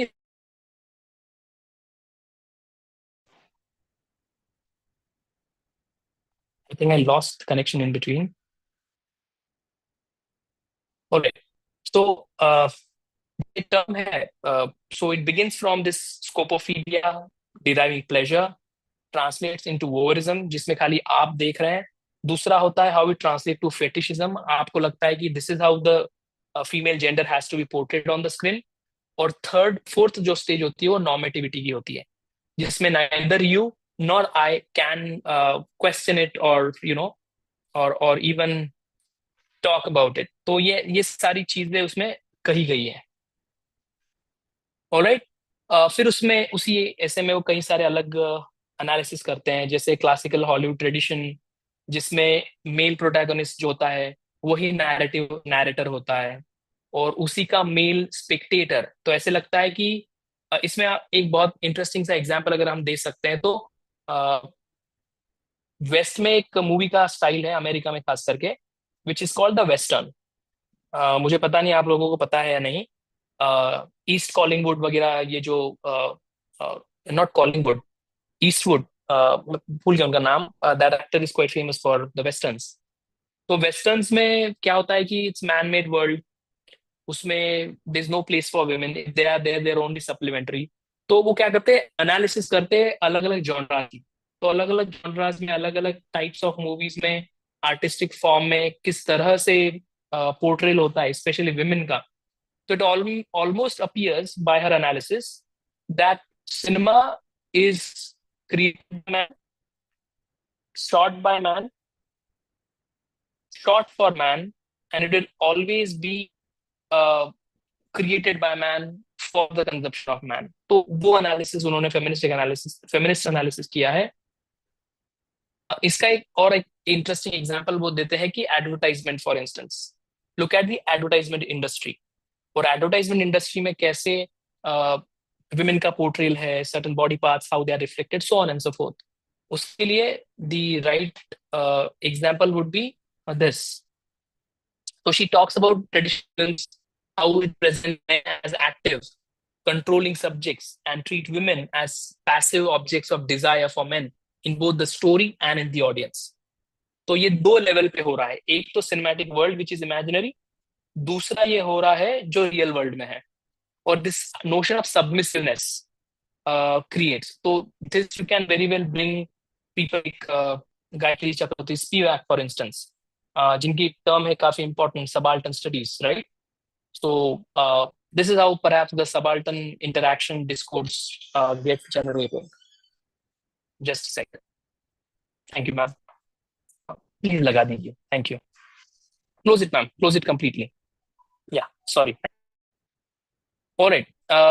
दूसरा एक उनका आइडिया है कि women's role in the narrative becomes passive. तो इस इंटरैक्शन की वजह से क्या होता है कि women का रोल जो है वो काफी पैसिव हो जाता है, and there are only trophy prizes and rewards for male characters and male gaze perhaps. और उनका एनालिसिस ये है कि if this is a true for films, how much more is true for advertising, let's say. क्योंकि वो एक target रहता है एक पर्टिकुलर कंज्यूमर की तरफ, और वो कंज्यूमर भी according to her is nobody but a male, and that's why specific gender will always be manipulated, or rather misconstructed and misrepresented. और इसीलिए this is a social example that we can take कि how women are objectified, for instance, in front of camera. Close-up shots देखिए आप, including female audience, for instance. It almost appears as if it's the male spectators. That's why POV, point of view, is very, very important. And this point of view largely is the point of view of man and not really. Of course, things are changing nowadays. अगर मैं आपको ये example दे पाऊँ real life में, तो आपको मैं कितने सुपर हीरोज काउंट करा दूं, ठीक है? The Marvel studios, you have you know DC Comics and all that. Only female representation that you have, a very strong and very important one, is perhaps Wonder Woman, or maybe Captain Marvel, maybe you know very few. But count the superheroes: Batman, Superman, He-Man, and then so many of them, right? So just do this comparison.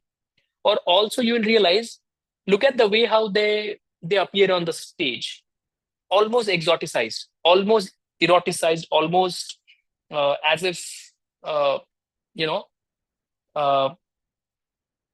the narrative is not in their control. And that's why women's become object according to her, and this turns out to be fetishistic scopophilia according to her, which encourages the normativity of gender representation, जिसमें एक gender को अगर ऐसे represent करते हैं तो there is no problem according to the society and according to the people. इसीलिए वो एक एग्जांपल देते हैं कि थिंक ऑफ एडवर्टाइजमेंट्स. जब भी आप नेक्स्ट टाइम कोई एडवर्टाइजमेंट देख रहे हैं, just pay attention to it, how women are presented and how men are represented in it, and perhaps you should have the answer to that. तो ये largely Laura मैल्वी का जो आइडिया था, telling seeing, looking and seeing का difference यही है कि looking is supposed to be voluntary, but look at the way how you can only look at what is being shown, right? तो आप overall कोई भी एक एडवर्टाइजमेंट लेके उसका क्या आइडियोलॉजिकल सिग्निफिकेंस है वो देखिए, specially on gender lines. Think about what these adverts suggest about women, about men, and about what the ideal relationship between the sexes should be. वो देखिए कैसे एक standard typical man woman relationship को represent करते हैं. How do these adverts use these representations to sell their products and all that? I mean, this is no mystery to you. I'm sure you must have also seen a lot of advertisements like these, where aspects like these are talked about on daily basis, perhaps. Right? Right, sir. Yeah. I have not finished. I still have a last part of looking and seeing जो मुझे discuss करना है. But still, if people have any spontaneous questions right now, we can talk about it. Meanwhile, I can also enjoy my tea. If not, I can very well move ahead with the next. Next 15 minutes is what I'll take, and later we'll discuss extensively whatever ideas you have. लेकिन Laura मैलवी का ये book तो मैं आपको highly recommend करता हूँ. You must read it. It's very good. It's one of the groundbreaking texts of the time. All right. अभी जो is about telling and telling. इसमें क्या होता है कि मैं सिनेमाटोग्राफी के बारे में बात करूंगा, लेकिन I will not talk too much about technicality. लेकिन जो कुछ शॉट्स होते हैं जो हम लोग फिल्म देखते वक्त हमको पता भी नहीं रहता है कि हम फिल्म देख रहे हैं, ये शॉट्स यूज हुए हैं. One of the beauty about cinema is, cinema की सबसे अच्छी बात यह है कि ये एक ऐसा आर्ट फॉर्म है जो हमको एक अलग अलग लेवल्स पे चीट करता है. For instance, amalgamation of all the three art forms and all the three genres. ये तीनों जॉनरा जिसमें हम स्टडी करते हैं, जिसमें स्पेशलाइज करते हैं, पोएट्री, ड्रामा, नॉवेल, इन तीनों का वो एक बहुत बढ़िया एक एंटिटी है, एक अमालगमेशन है. ये इतना कन्विंसिंग है कि हमको ये पता भी नहीं चलने देता है कि हम ड्रामा देख रहे हैं, हम पोएट्री सुन रहे हैं, या फिर हम नैरेटिव नॉवेल पढ़ रहे हैं. It's that well done.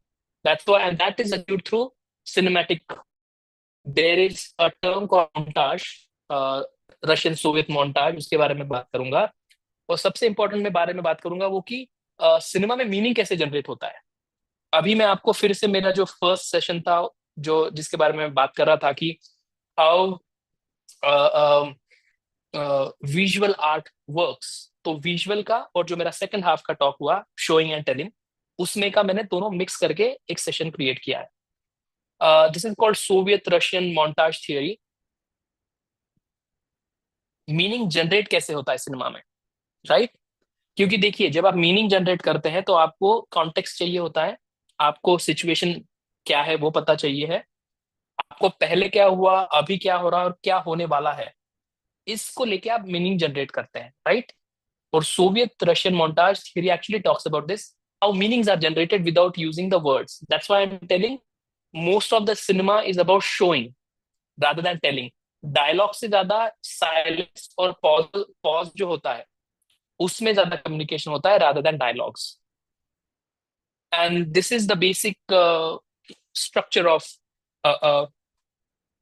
montage theory जो 1920s में काफी famous हुआ था. And this kind of theory I'll talk to you about it later, sir. Sorry. So theory kind of literally dissects film that we have, film stock. जो negative होता है उसको Russian critics, film critics ने बैठ के Russia में ऐसे एक एक फिल्म को लेके एनालाइज किया है कि कौन सा शॉट लिया गया है, कौन से एंगल से लिया गया है, कैसे कंपोज किया है, कौन से शॉट के साथ इसको बिठाया गया, and all that.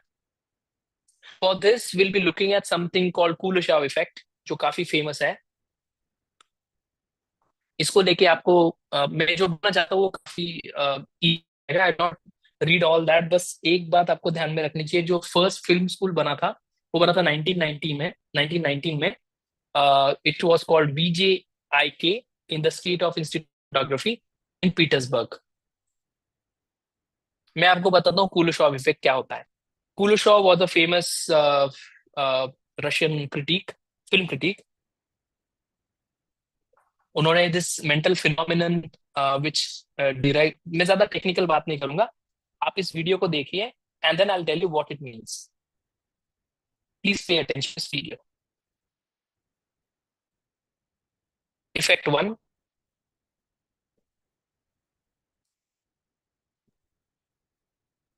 Effect 2. Sir, not getting anything. Can you see the video? No, not at all. Yes. Getting Just hang on. Okay, all right. Just hang on. I'll play it again for you. Can you see it now? Yeah. All right. So this is effect one. Kuleshov was this famous Soviet film critic.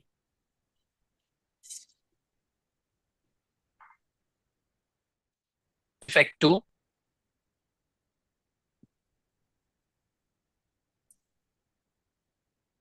Effect three.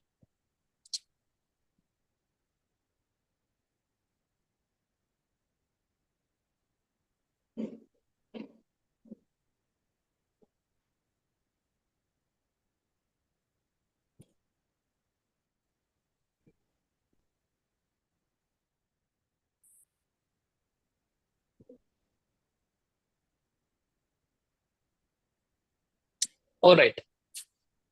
Now I'm asking question to all of you who are present. What is happening in this particular excerpt? क्या हो रहा है इसमें? The man is looking at different characters. Different scenes. Yes, you're right. और क्या है? इसमें से आप मीनिंग कैसे जनरेट करेंगे?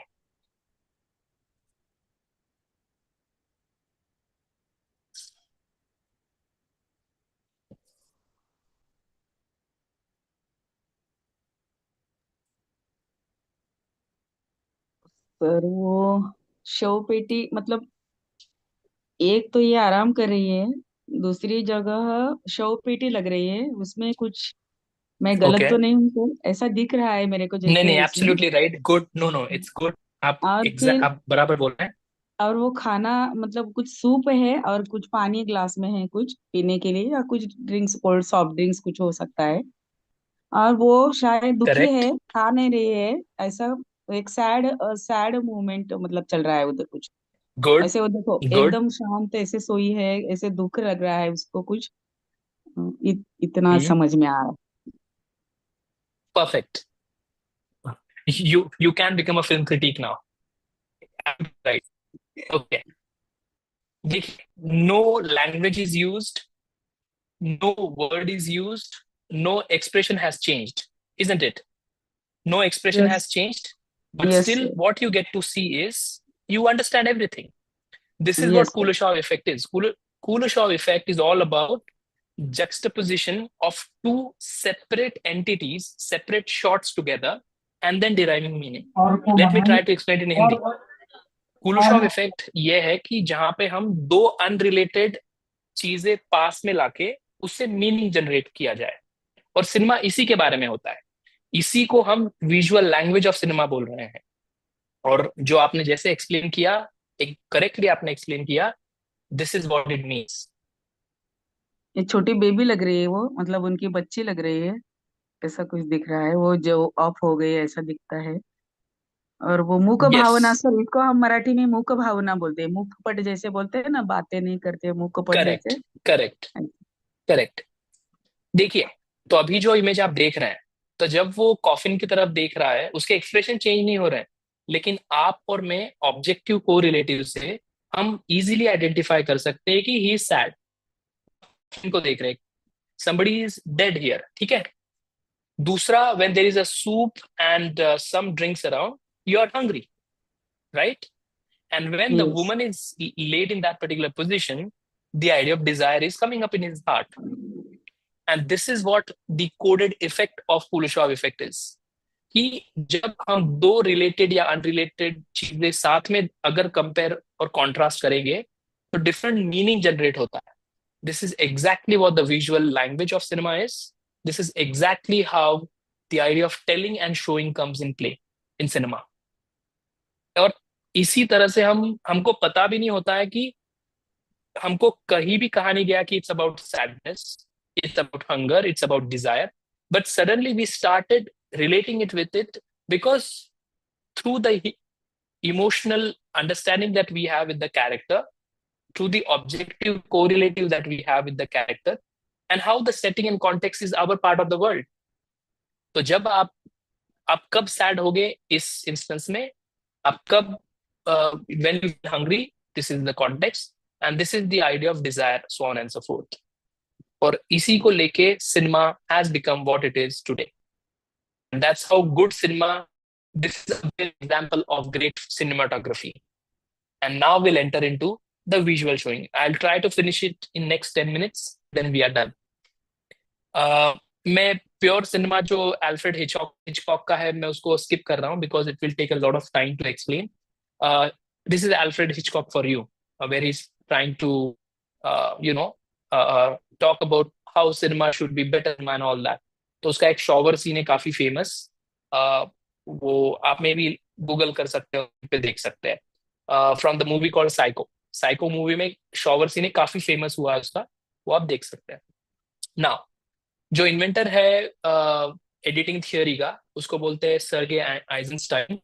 सर्गे आइजनस्टाइन का ये काफी इम्पोर्टेंट एक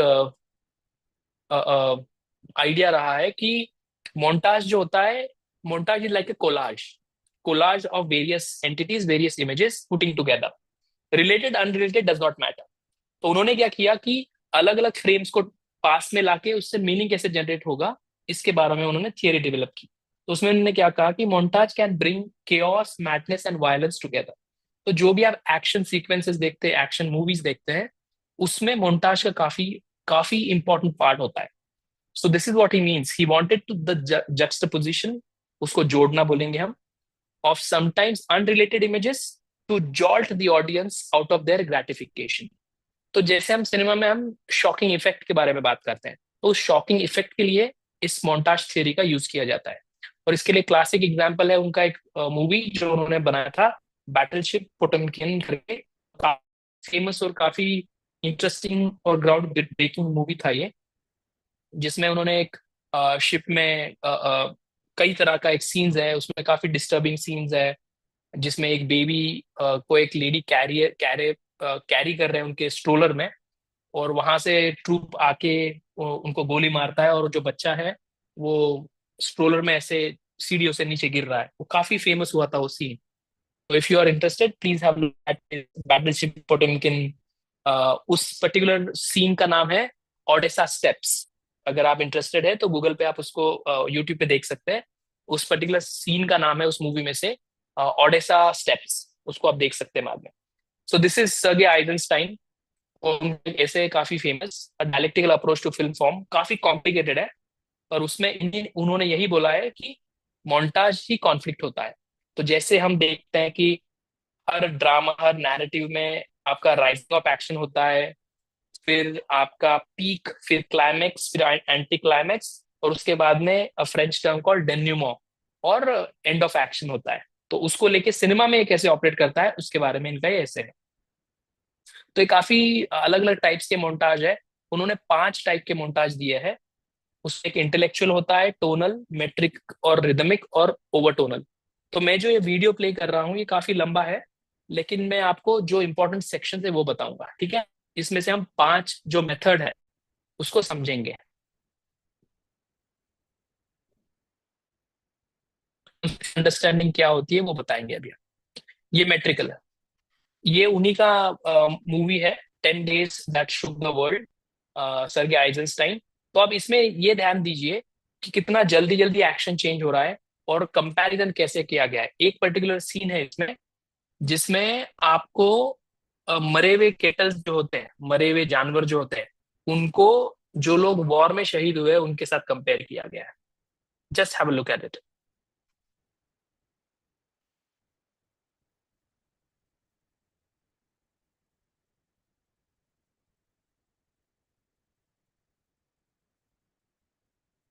ये the original karate kid from 1986. इसमें भी देखिए आप कि अलग अलग सेटिंग में कैसे मीनिंग जनरेट किया गया है. ये इतना सिग्निफिकेंट है. ये rhythmic montage, the good bad and अगली, ये काफी फेमस मूवी है. ये क्लिंट ईस्टवुड, हाँ. ये काफी ये once again this movie is the western. ये आप लोगों ने कई बार देखा या सुना होगा.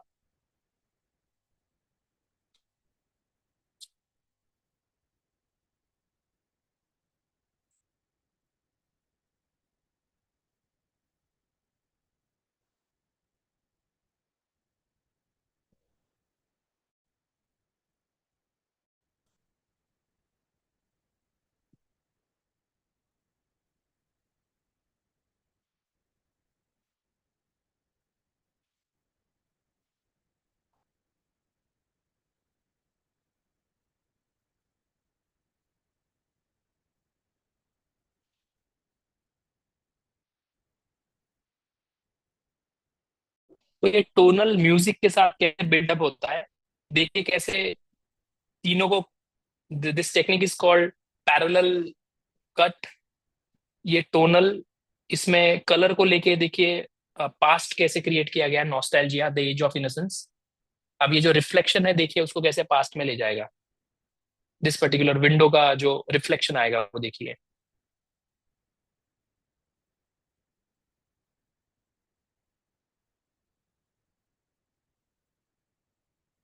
These are the techniques that are used in cinema.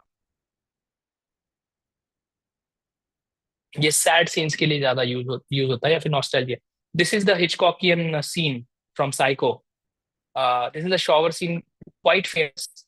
It's also known for violence without violence. He was famous for his characters and the damsel, she was considered the blonde damsel. Quite famous scene. Look at the way how this is intellectual, tonal, and all kinds of montages into the violence without actually seeing the act itself.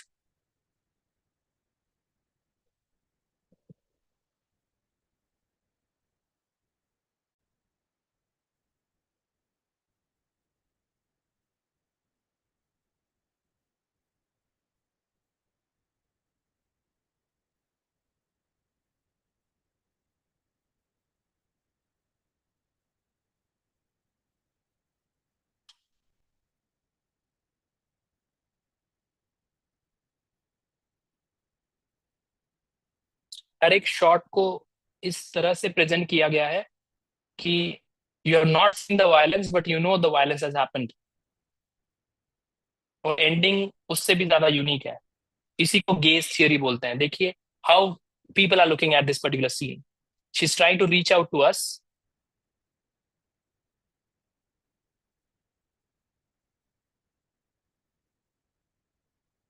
Look at the way how I becomes the witness here.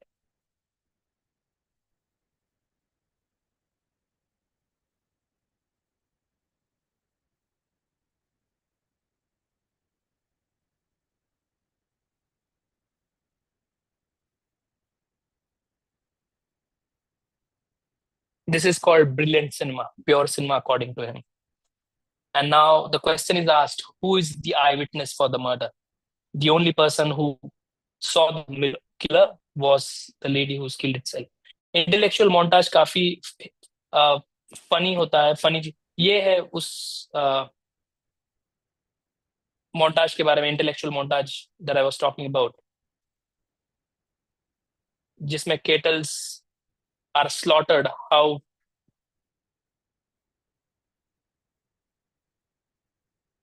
she compared it with the soldiers dying in the। तो इस तरह से ये 5 type का montage होता है। These are the techniques. Of course there are few others, लेकिन ये 5 सबसे prominent टेक्निक्स होते हैं जिसमें अलग अलग सिचुएशंस को काफी क्लेवरली कन्वे किया जाता है। And that's how the cinematic interaction takes place. And lastly, this is the idea, this is the book that I read and followed, Cinematography Techniques, the different types of shots in film by Timothy Hedrich. अगर आप लोग interested हैं तो cinematography पे इस पे देख सकते हैं। मैं बस 2 मिनट में इसको खत्म कर दूंगा and then we can have discussion. तो इसमें what is cinematography? It's a art of visual storytelling. It's control. आप क्या दिखाना चाहते हैं और क्या छुपाना चाहते हैं उसी के बारे में सिनेमेटोग्राफी होता है। How dialogues and silence are equally important, और फॉर्म और कोहेसिवनेस पे बात कैसे की जाती है, नैरेटिव कैसे क्रिएट किया जाता है, स्टोरी कैसे क्रिएट की जाती है, उसके बारे में सिनेमेटोग्राफी होती है। उसके बेसिक कुछ रूल होते हैं। जैसे अभी जिन भी लोगों के पास फोन है, कैमराज है, तो जैसे ही आप कैमरा ओपन करते हैं तो उसमें ग्रिड्स आती है, एक वर्टिकल और हॉरिजॉन्टल लाइंस आता है, क्रॉसेस, बॉक्सेस आते हैं। तो उसमें होता है डिवाइडिंग द फ्रेम इनटू 3। और कभी भी गुड सिनेमा इज जिसमें आप कभी भी आपके सब्जेक्ट को सेंटर में ना रखे, उसको आइदर आप लेफ्ट में रखे या राइट में रखे। वो अलग अलग टेक्निक्स होती है। उसके बाद में splitting your frame into 9 boxes. Natural impulse is to make sure that your object is never in center. तो ये कुछ चीजें हैं, टेक्निकल चीजें। और कुछ एग्जांपल्स ऐसे हैं, types of shots in film, point of view can be boring to meet your subject on its own terms. तो आप जब पहला पिक्चर देखेंगे तो ये जो है neutral neutral point of view है, लेकिन जैसे ही आप कैमरा एंगल चेंज करेंगे from glasses point of view, look at the effect that it has, whereas with the same entity, isn't it? तो जैसे ही कैमरा एंगल चेंज होता है, पॉइंट ऑफ व्यू भी चेंज होता है। इसके बारे में ये शॉट है। इसी के बारे में बात कर रहा था मैं, कॉम्पोजिशन शॉट। कॉम्पोजिशन शॉट में तीन चीजें होती है। एक होता है आपका बैकग्राउंड, जैसे आपको पता है ये फैक्ट्री है, मिड ग्राउंड में आपका ऑब्जेक्ट है, और बैकग्राउंड में ये है, rather other way around, foreground में ये है, मिड ग्राउंड में ये है, बैकग्राउंड में आपका फैक्ट्री है। So the factory worker perhaps, this is called long shot or establishing shot. These are various types of shots. We'll talk about them in a bit. Long to close shot होता है, जैसे general to particular। इसमें आपका बहुत important aspects होता है close-ups का, for instance. फिर आता है एक्सट्रीम लॉन्ग शॉट्स, जो भी मूवीज लाइक अगर आपने अवतार या ऐसे मूवीज देखे हैं तो उसमें विसरल एंड विजुअल एस्पेक्ट्स का ज्यादा इंक्लूजन होता है, right? So these aspects are usually used in long shots. For instance, अगर आपने शोले मूवी देखा है तो इसमें भी काफी सारे लॉन्ग शॉट्स हैं, तो उनका अलग अलग एक लिंग्विस्टिक और लैंग्वेज बेस्ड यूटिलाइजेशन रहता है। सो लॉन्ग शॉट जनरली क्या करते हैं कि वो डिस्टेंस बताते हैं, डेप्थ ऑफ फील्ड बताते हैं, और कॉन्टेक्स्ट देते हैं हमको कि हम कहाँ पे हैं। तो it is a very interesting way in which situation is being created, और हमको लोकेशन के बारे में बताया जाता है। जबकि medium shot is considered to be shot of authenticity. This is also the shot of confrontation, जिसमें हम लोग बाहर से अंदर, जैसे लॉन्ग शॉट से मीडियम शॉट में आते हैं, तो there is from general to particular के बारे में बात किया जाता है। उसके बाद में क्लोजअप जो होता है, दिस इज कॉन्फिडेंशियल। इसका अगर एग्जाम्पल देना है तो मैं एग्जाम्पल दे सकता हूँ, मे बी जो भी फेमस आपने शेक्सपियर ट्रेजेडीज और जो भी बड़े बड़े प्लेस देखे होंगे या स्टडी किया होगा, तो हमको let's say Hamlet for instance, अगर हैमलेट, शेक्सपियर का हैमलेट आपने पढ़ा है तो उसमें काफी फेमस टू बी और नॉट टू बी नाम की एक soliloquy है, जिसमें ऑडियंस काफी ऐसे लगता है कि जैसे हैमलेट ऑडियंस से बात कर रहा है। और closeup shots are for that, to reveal secrets, to share something with only audience and not with the characters that are present. तो this is a secret shot in a sense. उनके अलग अलग लिंग्विस्टिक पर्पसेस होते हैं, और ये सब, इन सब को अगर आपको और अच्छे से समझना है तो there is a term called storyboarding. I am sure आप लोगों को पता है कि वॉल्ट डिज्नी कौन थे, जिन्होंने Mickey Mouse, Minnie Mouse create किया है, और the Disney world that we look at, उन्होंने ये इन्वेंशन किया है storyboarding. It's a graphic organiser. इसमें आप पहले इमेजिन करते हैं कि आपका सीन कैसे दिखेगा, और आप क्या करते हैं कि प्री विजुअलाइजेशन करते हैं, एक ड्राइंग करेंगे अलग अलग तरीके का, और वो दिखता है ऐसे। तो जैसे मैंने इमेजिन किया कि मुझे एक पर्टिकुलर सीन के बारे में क्रिएट करना है, तो मैं ऐसे करूंगा। तो फर्स्ट पिक्चर, सेकंड, थर्ड, तो आप अलग अलग पेजेस पे आप जो रफ ड्राइंग होता है, फॉर इंस्टेंस रफ वर्क होता है, उसी को लेके स्टोरी बोर्डिंग किया जाता है। Story boarding is very very important, specially in animation. तो ऐसे कई सारे एस्पेक्ट्स हैं जो हम लोग और इन डेप्थ एनालिसिस कर सकते हैं, लेकिन अभी के लिए I will suggest that will take a pause here and maybe come to some meaningful discussion if you have any. So that's it from me. Thank you so much for being patient listeners, and I do understand the inhibition that you may have had since it's late hours and perhaps the last hour of your session. So this is what I wanted to discuss, और यही cinema के बारे में मुझे बात करना था। तो what I have done मैं 2 मिनट से समराइज करता हूँ। पहले तो मैंने जो आइडिया था कि सिनेमा का हिस्ट्री कैसे हुआ, डेवलप कैसे हुआ, उसको लेके एक ओवरव्यू दिया है। उसके बाद में मैंने कुछ पर्टिकुलर एग्जांपल्स के साथ में आपको बताया कि अर्लियर सिनेमा कैसे था, शॉट्स कैसे थे, डिफिकल्टी क्या थी कैमरा के साथ में, और उसके बाद साउंड कैसे इंट्रोड्यूस हुआ। सिंक्रोनिक डायक्रॉनिक साउंड में क्या डिफरेंसेस होता है। उसके बाद में हम ऐसे देखा विजुअल कल्चर पे, और मेजर आइडिया ऑफ स्कोपोफिलिया, वोवरिज्म, और वोवरिज्म के बाद में हाउ इट बिकम्स फेटिशिज्म, इसके बारे में देखा। उनका जो केस स्टडी था वो था एडवर्टाइजमेंट्स। एडवर्टाइजमेंट्स कैसे एक पर्टिकुलर जेंडर को कंसिडर करती है और उसी को एक्सोटिसाइज करती है। उसके बाद में हमने देखा कि रशियन मोन्टाज थियरी क्या होती है, एडिटिंग कैसे काम करता है। हमने कुलुशॉव इफेक्ट देखा। उसके बाद में सर्गे आइजनस्टाइन के 5 टाइप्स ऑफ मोन्टाजेस देखे, उसमें अलग अलग मोन्टाज कैसे ऑपरेट करता है, हर एक का क्या इफेक्ट होता है, कॉमेडी के लिए, ट्रेजेडी के लिए, past, nostalgia, so on and so fourth. और उसके बाद में हमने लास्टली सिनेमेटोग्राफी में कुछ शॉट्स देखे, जैसे मिड शॉट का क्या पर्पस होता है, लॉन्ग शॉट का क्या पर्पस होता है, क्लोजअप का क्या पर्पस होता है, जूम आउट का क्या पर्पस होता है, एंड आइडियाज लाइक दैट। तो more or less this is what we've done so far, but more or less this is what you know I wanted to talk about.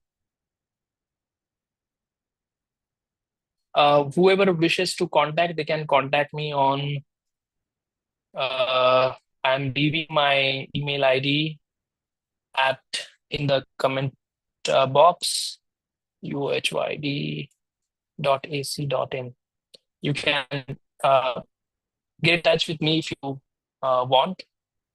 I have posted my message. I hope you'll be able to see it. All right. Yeah. Okay. Any questions, queries, or maybe discussion? I think this is the time. Yes, I know sir. I have bored you. Yes. Yes, please. 09 roll number. Okay. Tell me. Sir, you talked about objectification of women. Right. Nowadays, there are so many mediums to reach out to the audience, just like OTT, theater, or through the internet via YouTube and many other social platforms. Correct. Hello. Huh. Yeah. I'm listening. Yes. My question is, actually, filmmakers are very sensible and very intellectual people, but they are doing this purposefully because of the commerce behind it, or that's they are getting into the matter because of their highly intellectual satisfaction over it. Okay. No, I mean, I think there are two parts to your question or your input. Is that they're highly intellectual, they're highly clever, and it is market driven. It's commercial. That's why they're doing it. Is that what?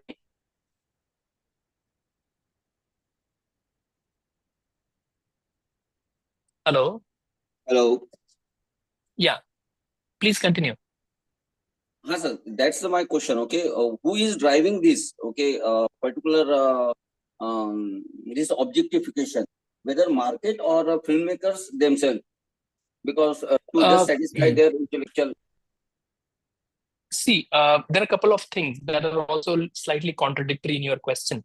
When you say filmmakers are intellectual and they are forced to make certain kind of cinema where objectification happens, you can very well say that it's not only women that have been objectified nowadays.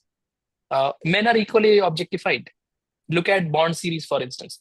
Bond, any James Bond movie you watch, you will always have a scene where James Bond is coming out of a sea. Right? So objectification is both ways, especially nowadays. But more objectification has been happening throughout generations, almost 150 years of cinema, is of women. So objectification is one part of it. We need to locate and look at the problem in a very different way. ये काफी बड़ा issue है कि जिसमें स्कोपोफिलिक फेटिशिस्टिक player के लिए आप ऐसा रिप्रेजेंट करते हैं। प्रॉब्लम वहां खत्म नहीं होता है, प्रॉब्लम एक्चुअली बिगिन वहां होता है कि जब उसको नॉर्मेटिव किया जाता है, when it becomes a daily business and nobody questions it. I mean, I have seen people performing dances on Chikni Chameli at Ganpati pandals, right? I know this is absolutely absurd example, But why I'm giving this is, look at the objectification that has happened on a bigger screen and which has become so normative, kid does not understand it. The choreographer has already choreographed a song for the poor kid. She's already dancing on it. So this normativity is the problem, number one. Number two, you say that they are intellectual and they are forced to make it out of commercial habit. I absolutely disagree with that. I'll tell you why. There is still so much good cinema which does not need all this. Let me give you a very simple example. Folkloristics can become phenomenal cinema. And the best example right now comes to mind is movie like Kantara, for instance. Forget about that. Movies like folklore, once again, folkloristic movie. For instance, look at movies like Tumbar, the Marathi movie. I'm sure some of you may have seen it. Yes, So, see, this is added extra masala for the recipe that we already have. You just have to digest it differently. Since it's easy, non-intellectual, it's easy flowing, it's pleasure for eyes, that's why you look at it. Now, I don't know how many examples. The movie on Netflix, Bulbul. All right. There's a movie called Bulbul. Please have a look at it. It's a horror, but you'll not be terrified in the movie. It's beautifully captured. The same actress has been once again been objectified ever since she acted in movies like Animal, for instance. Right? So what I'm trying to say is, actors acting is a separate thing, but actor treated in a particular objectified way is a very different thing. Of course, it might be part of glamorous world or maybe needed, but the representational value that they come up with is very limited. And the way in which they are going to offer is only going to offer the visual pleasure. And that is not the end of cinema. So the problem here is the directors are doing injustice to the cinema is because they're limiting its scope. They're not looking at acting, but they're looking at the face and body. This was never the case, let's say, when you thought about, let's say, Nargis, for instance, when you talked about Madhubala, for instance, right? You paid more attention to their acting. Of course, they were also objectified in places, but they were more in tune with the narrative. They had bigger role in the story. Whereas, I might be wrong in saying this, but most of the popular cinema is actually very, very predictable, very hackneyed. You can actually say what is going to happen in the next hour, next scene itself, isn't it? So the excitement value is very limited and very short-lived. It does not let you take anything home. That is the bigger problem. So I'm sorry, but I disagree that the directors are intellectual anymore. Intellectual directors are very few, and their movies have never really come to theaters, by the way. Nasiruddin Shah's son is a brilliant director. Second son, not the first one, who acted in that terrible movie called New Year or whatever. But for instance, if you saw film festival, Geo Film Festival, that's where good cinema is. Good cinema is never commercial. Multi-cinema is a cinema of ideas. Look at movies like Shwas, for instance. Such a beautiful story. It will tremble your heart. Look at movies like, for instance, Fandry, for instance, which is about on casteism. So idea, which is literary, will do much better because all these movies are super hit. None of these have anything commercial. None of these have your item song. None of this is objectification. So the right approach and right masala is needed. And lastly, to go back to the audience's role, of course, audience would need it, but how much would they need it? That's also the question, isn't it? Right? So, yeah, sir, right. So audience, how much can audience look at the same scenes so long? Audience also needs something new. That's why OTT platforms are doing wonderful job. Of course, they are creating bad cinema also, but now you have choice. I will prefer regional cinema over Bollywood cinema any day, anytime. Look at the Malayalam cinema, which is created. Amazing range of cinema. Look at Tamil cinema. Look at cinema from West Bengal. They're doing phenomenal job. Marathi cinema is outstanding, what it is doing. Not the commercial ones, but regional cinema is much better than what the popular is doing. But sir, they don't earn lot of money out of it, and that's why they are I going understand. commercial. I understand.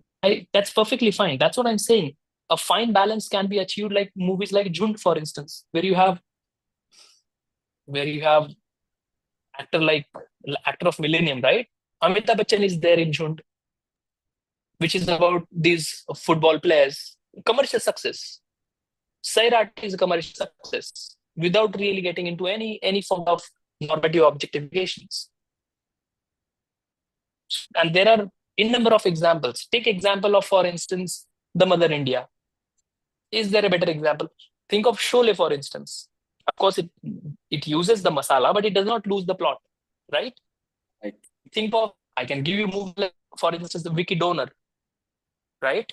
Yeah. Which is on a very sensitive subject, but think of movies like Pink, for instance, right? There are a number of examples. So good and bad cinema coexists. It's our choice as the viewers. What do we want to become? Sir, do you think that language of making cinema has changed because of entry of OTT platforms? It has immensely. It has immensely changed because OTT has challenged the popular cinematic world. Now you have more choice. Confusing though, but OTT has made cinema more realistic, in my humble opinion, more raw, where language is used as realistically as possible. Situations, cultures are used as raw as possible. And the biggest difference between the two is the idea of censorship. On the bigger screen, 77 there has to be a certain amount of censorship. Whereas on OTT platforms, censorship is a very different ballgame altogether. So it has absolutely changed the way in which we consume cinema, which is good in my humble opinion. Thank you, Hello. sir. Yeah. Sir, it was a very nice session. We understood a lot of things, got clear a lot of concepts. Now, I guess the elements of cinema has its own language. I guess all here, all the elements of the cinemas have not been covered. I guess I'm not wrong. Yeah. You're right. Now, my question is, you talked of montage. Now, you might have means now every person has a smartphone and camera. So every person is a director in his own way.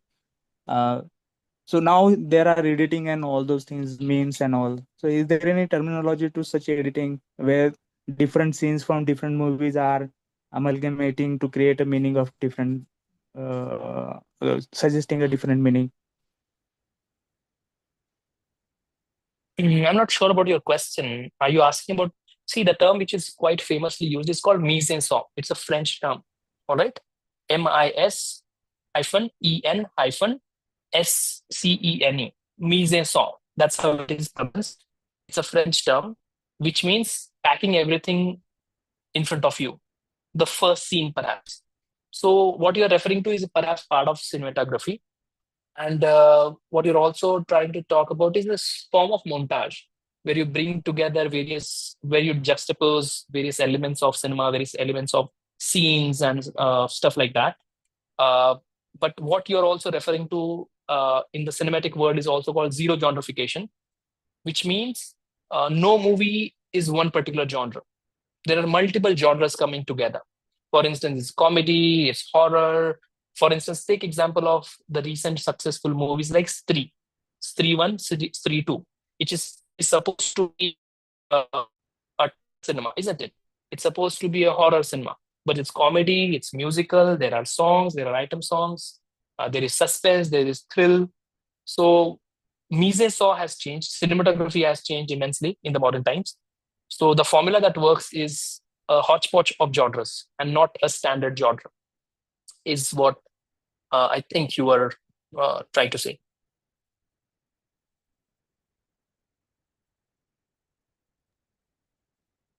Thank you, sir. So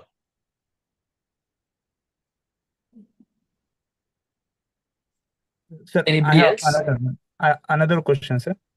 Yes, please go on. Sir, you discussed a lot of Western cinema. If I'm not wrong, here is there any mention of Eastern cinema from Japan, Rashomon? We heard a lot of things of Rashomon also. Means here our seniors also Huh. shown. Uh, Yeah. and Eastern cinema. Yeah. Eastern cinema has also been. It also has a and their long history. in their and their contribution in the development of cinema and their its language. Absolutely. That's why I gave you example of parallel cinema from India, which is also Eastern cinema, isn't it?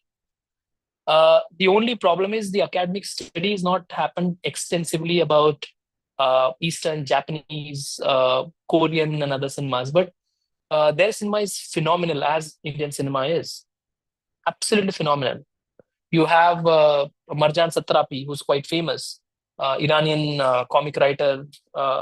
You have a brilliant movie called Children of Heaven, for instance, which was nominated for Oscars from Iran. This cinema is called cinema of location, by the way, which is affected by American bombing and other parts. So cinema has been having, their cinema is very culture specific. This cinema is about largely the pain that has been inflicted by various cultures. This is the cinema which kind of tries to go back to its roots. Japanese have developed the idea of silence in cinema, for instance. Koreans have also introduced the notion of, idea of, for instance, love, human relationship, man-woman relationships. Then Iranian cinema is the cinema of location, damaged buildings because of bombing, idea of faith, idea of Occident, idea of Orient, stuff like that. So in number of referentiality, Malaysian movies are good, and so many, of course. Asian cinema is equally amazing. You can have a look at a movie like Children of Heaven. I mean, I assure whoever watches that movie, and if you don't tear down by the end of the movie, I don't know then is there a better cinema. Yes, sir. We watched it, sir. The movie is about losing a race. And if he loses, then only he gets the desired prize, but ultimately wins and does not. So he's not happy even after winning. So it's a phenomenal movie. You can have a look at movies like The Bicycle Thief, for instance. Brilliant movie. Truffaut's movie. Brilliant. So yeah, I mean, phenomenal movies that have been coming from a part of the world.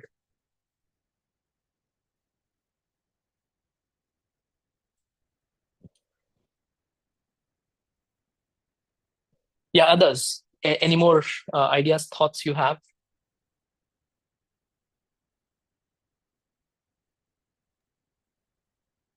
Sir, one last question, sir.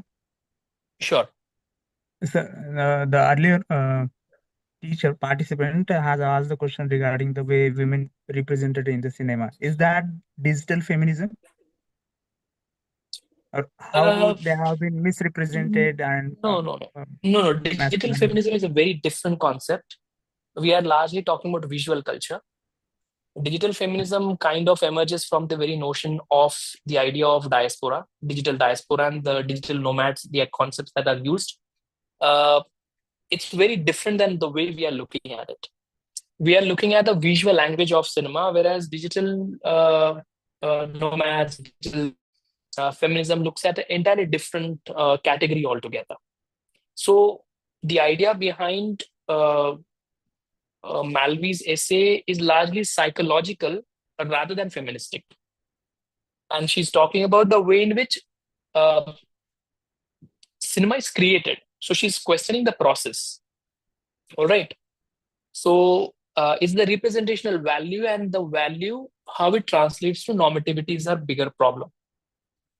So she's looking at the process rather than, the across the world notion of, let's say, sisterhood and stuff like that. She's pointing out the basic flaw in cinema making.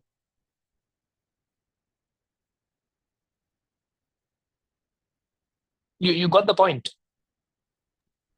Yes, sir. Yes, sir. Thank Yeah. you. Yeah. Others, please, if you have any queries, questions, or anything that you'd like to add.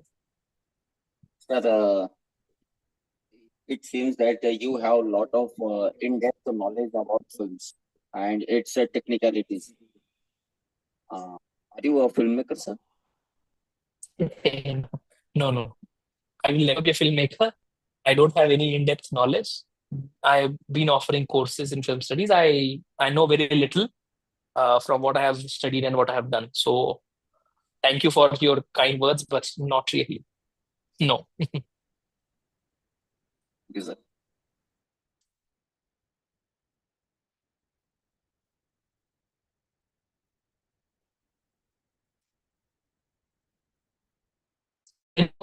Any more suggestions, any more offerings from your end? Any more ideas, thoughts that you have? Please feel Yes, free sir. to share. In, Yeah, tell me. in the next in future, we would like to hear from you on other elements of movies as well, and how they has its own language and influences on the people and change the attitude towards the cinema. I hope not, but still, thank you. Probably yes, no, I don't know. But and there are so many other exciting things to talk about. I mean, cinema is very little is what I do. Maybe something else would be even more interesting. Maybe comics, maybe transmedia forms, maybe Harry Potter series, something like that. I'm more into that.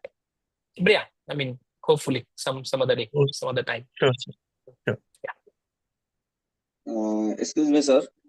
Yeah, tell me. Sir, Harish Chandra was the first filmmaker from India, right? Technically, yes, but not really. The first movie was by Dada Thorne called Pundalik, Saint Pundalik, Santa Pundalik.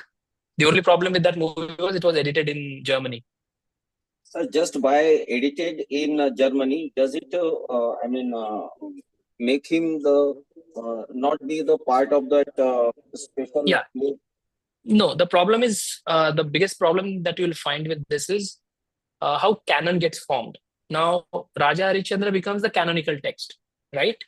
Because when Falke and others looked at movies like Birth of Christ, for instance, when it was for the first time played in front of them, and he was mesmerized. He lost his mind and he said, I want to make a movie and I have to make about Raja Harishchandra. And of course, the struggles and all that he had to go through, and there's a different story altogether. The problem is the canon does not do justice to the earlier movie making. And that's if you only become very select few, there is a problem. So even if the movie is edited in Germany and other places, it does not change the very fundamental notion that it's about Indian sensibility. So in that sense is what I meant. Another thing, if you guys are interested into it, please have a look at this amazing essay called Politics of Canon Making by somebody called Janet Steiger.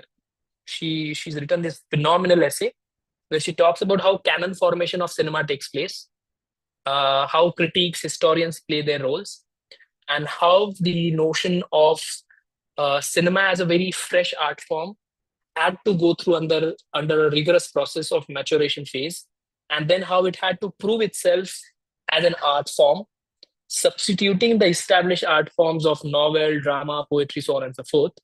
And then comes this notion of acceptance. So you and me have accepted cinema because it has a long history of changes. And this is what Janet Steiger talks about in the Politics of Canon. That's why I said that we cannot say that it's the isolated movie, One Raja Harishchandra, the starting point of cinema. No, there are so many precursors of that.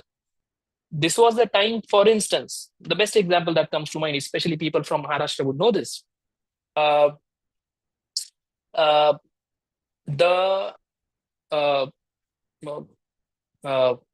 Gandharva, for instance, right? Now, all of us know how famous he was as a singer and a classical singer. He also came into cinema. He also is there in Rukmini Swayamvar and stuff like that. He's the one who sings, all that. So there's a vast legacy of Indian cinema, and we need to locate these texts.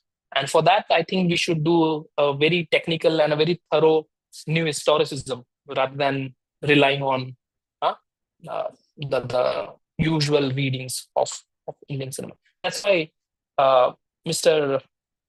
Satyajit Ray would be very handy. Satyajit Ray's essay, "What is Wrong with Indian Cinema," is a phenomenal essay to begin with.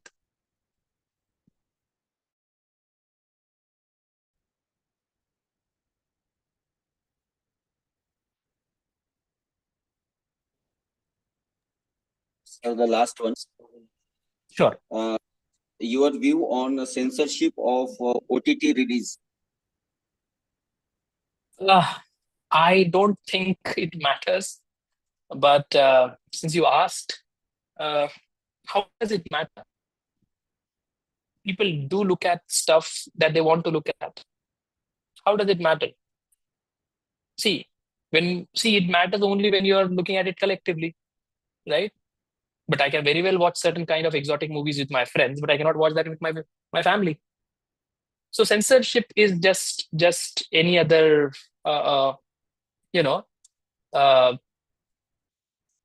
any other useless term, to be honest. It should be censored, but why are you censoring it is a bigger question that we need to ask. Why? What is the need? The government of India has banned certain kind of websites that are not appropriate for certain age groups, but they are very much there, right? So censorship, how you do it, why do you do it, is the question. I mean, the Western movies, American movies, never worry about the idea of censorship. It's a very different kind of censorship that they have, isn't it? So censorship, are we talking about censorship of dialogues? Are we talking about censorship in certain scenes? We need to be very sure about it. I mean, if censorship is implied in movies like, let's say, Gangs of Wasipur, for instance, that movie can never remain the movie that it is today. Phenomenal canonical movie. I know a lot of cuss words, a lot of abusive terms that are used, but what these elements do to cinema is, if they are used properly, I'm being very careful here, if they are used properly with certain kind of justification, and it should be certain extent. That's why Gangs of Wasipur the two movies are phenomenally canonical. You cannot do away with censorship in that movie. If you have censorship, the movie collapses. The entire Wasipur universe collapses, in my humble opinion. So it depends the purpose. Why do we have to do it? Then if you're talking about censorship, then censor your Instagram, censor your Facebook, censor your YouTube. Everywhere, it's everywhere. You cannot escape it. It's only a matter of choice and how you look at it. Okay, sir. Yeah. But it's Yeah. All right. So if the organizers are around, if you still have any more questions, any more queries, or if you need any reading list or by bibliography or anything of that sort, you have email address. You can just drop a word or two, and I shall get back to you on this.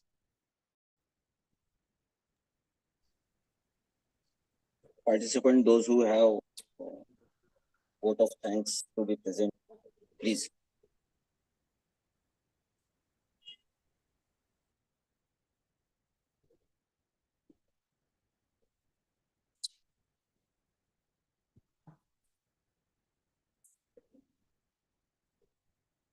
May I leave the meeting then if it's over? Is my job done?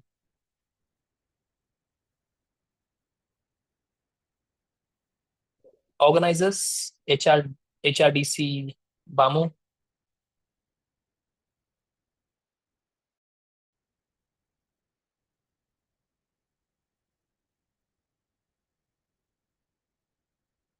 Who's the monitor of this particular session?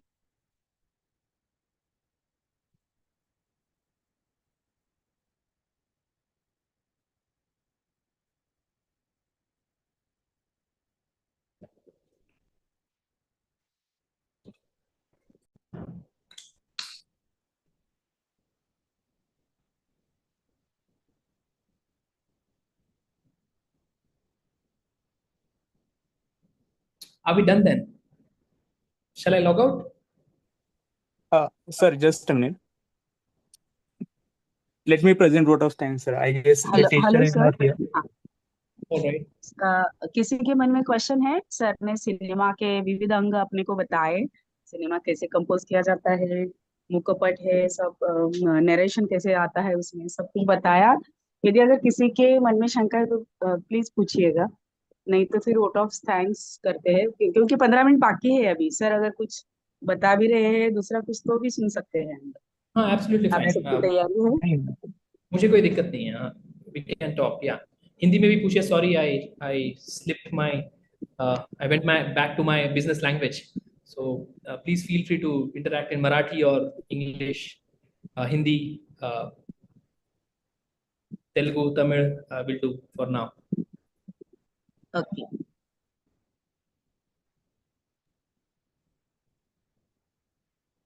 I guess the queries have been solved. Those who have vote of thanks charge, please come forward and present vote of thanks.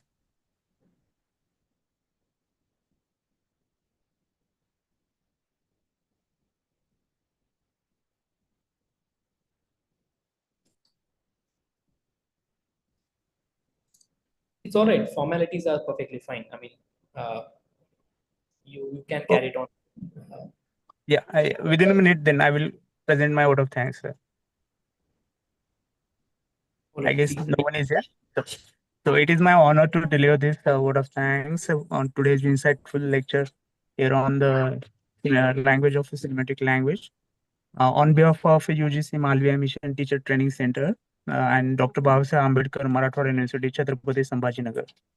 I would like to express my heartfelt gratitude to you, sir, for enlightening us all the aspect and all the putting in front of us the history of cinema, how it evolved, and how all other aspects here enhanced the cinema and it's enriched its history. Thank you, sir, once again on behalf of the center. Thank you, sir. Yeah, my pleasure. All the best, Thank you, sir. everybody. Thank you. Thank you, sir. Thank you very much. Thank you, sir. Thank you very much, sir. Thank you very much, sir. Thank you, Sir, sir. thank you. Very informative session. Most welcome. Thank you so much. Thank you, Take sir. care. The session was very interesting. Thank you. I'll take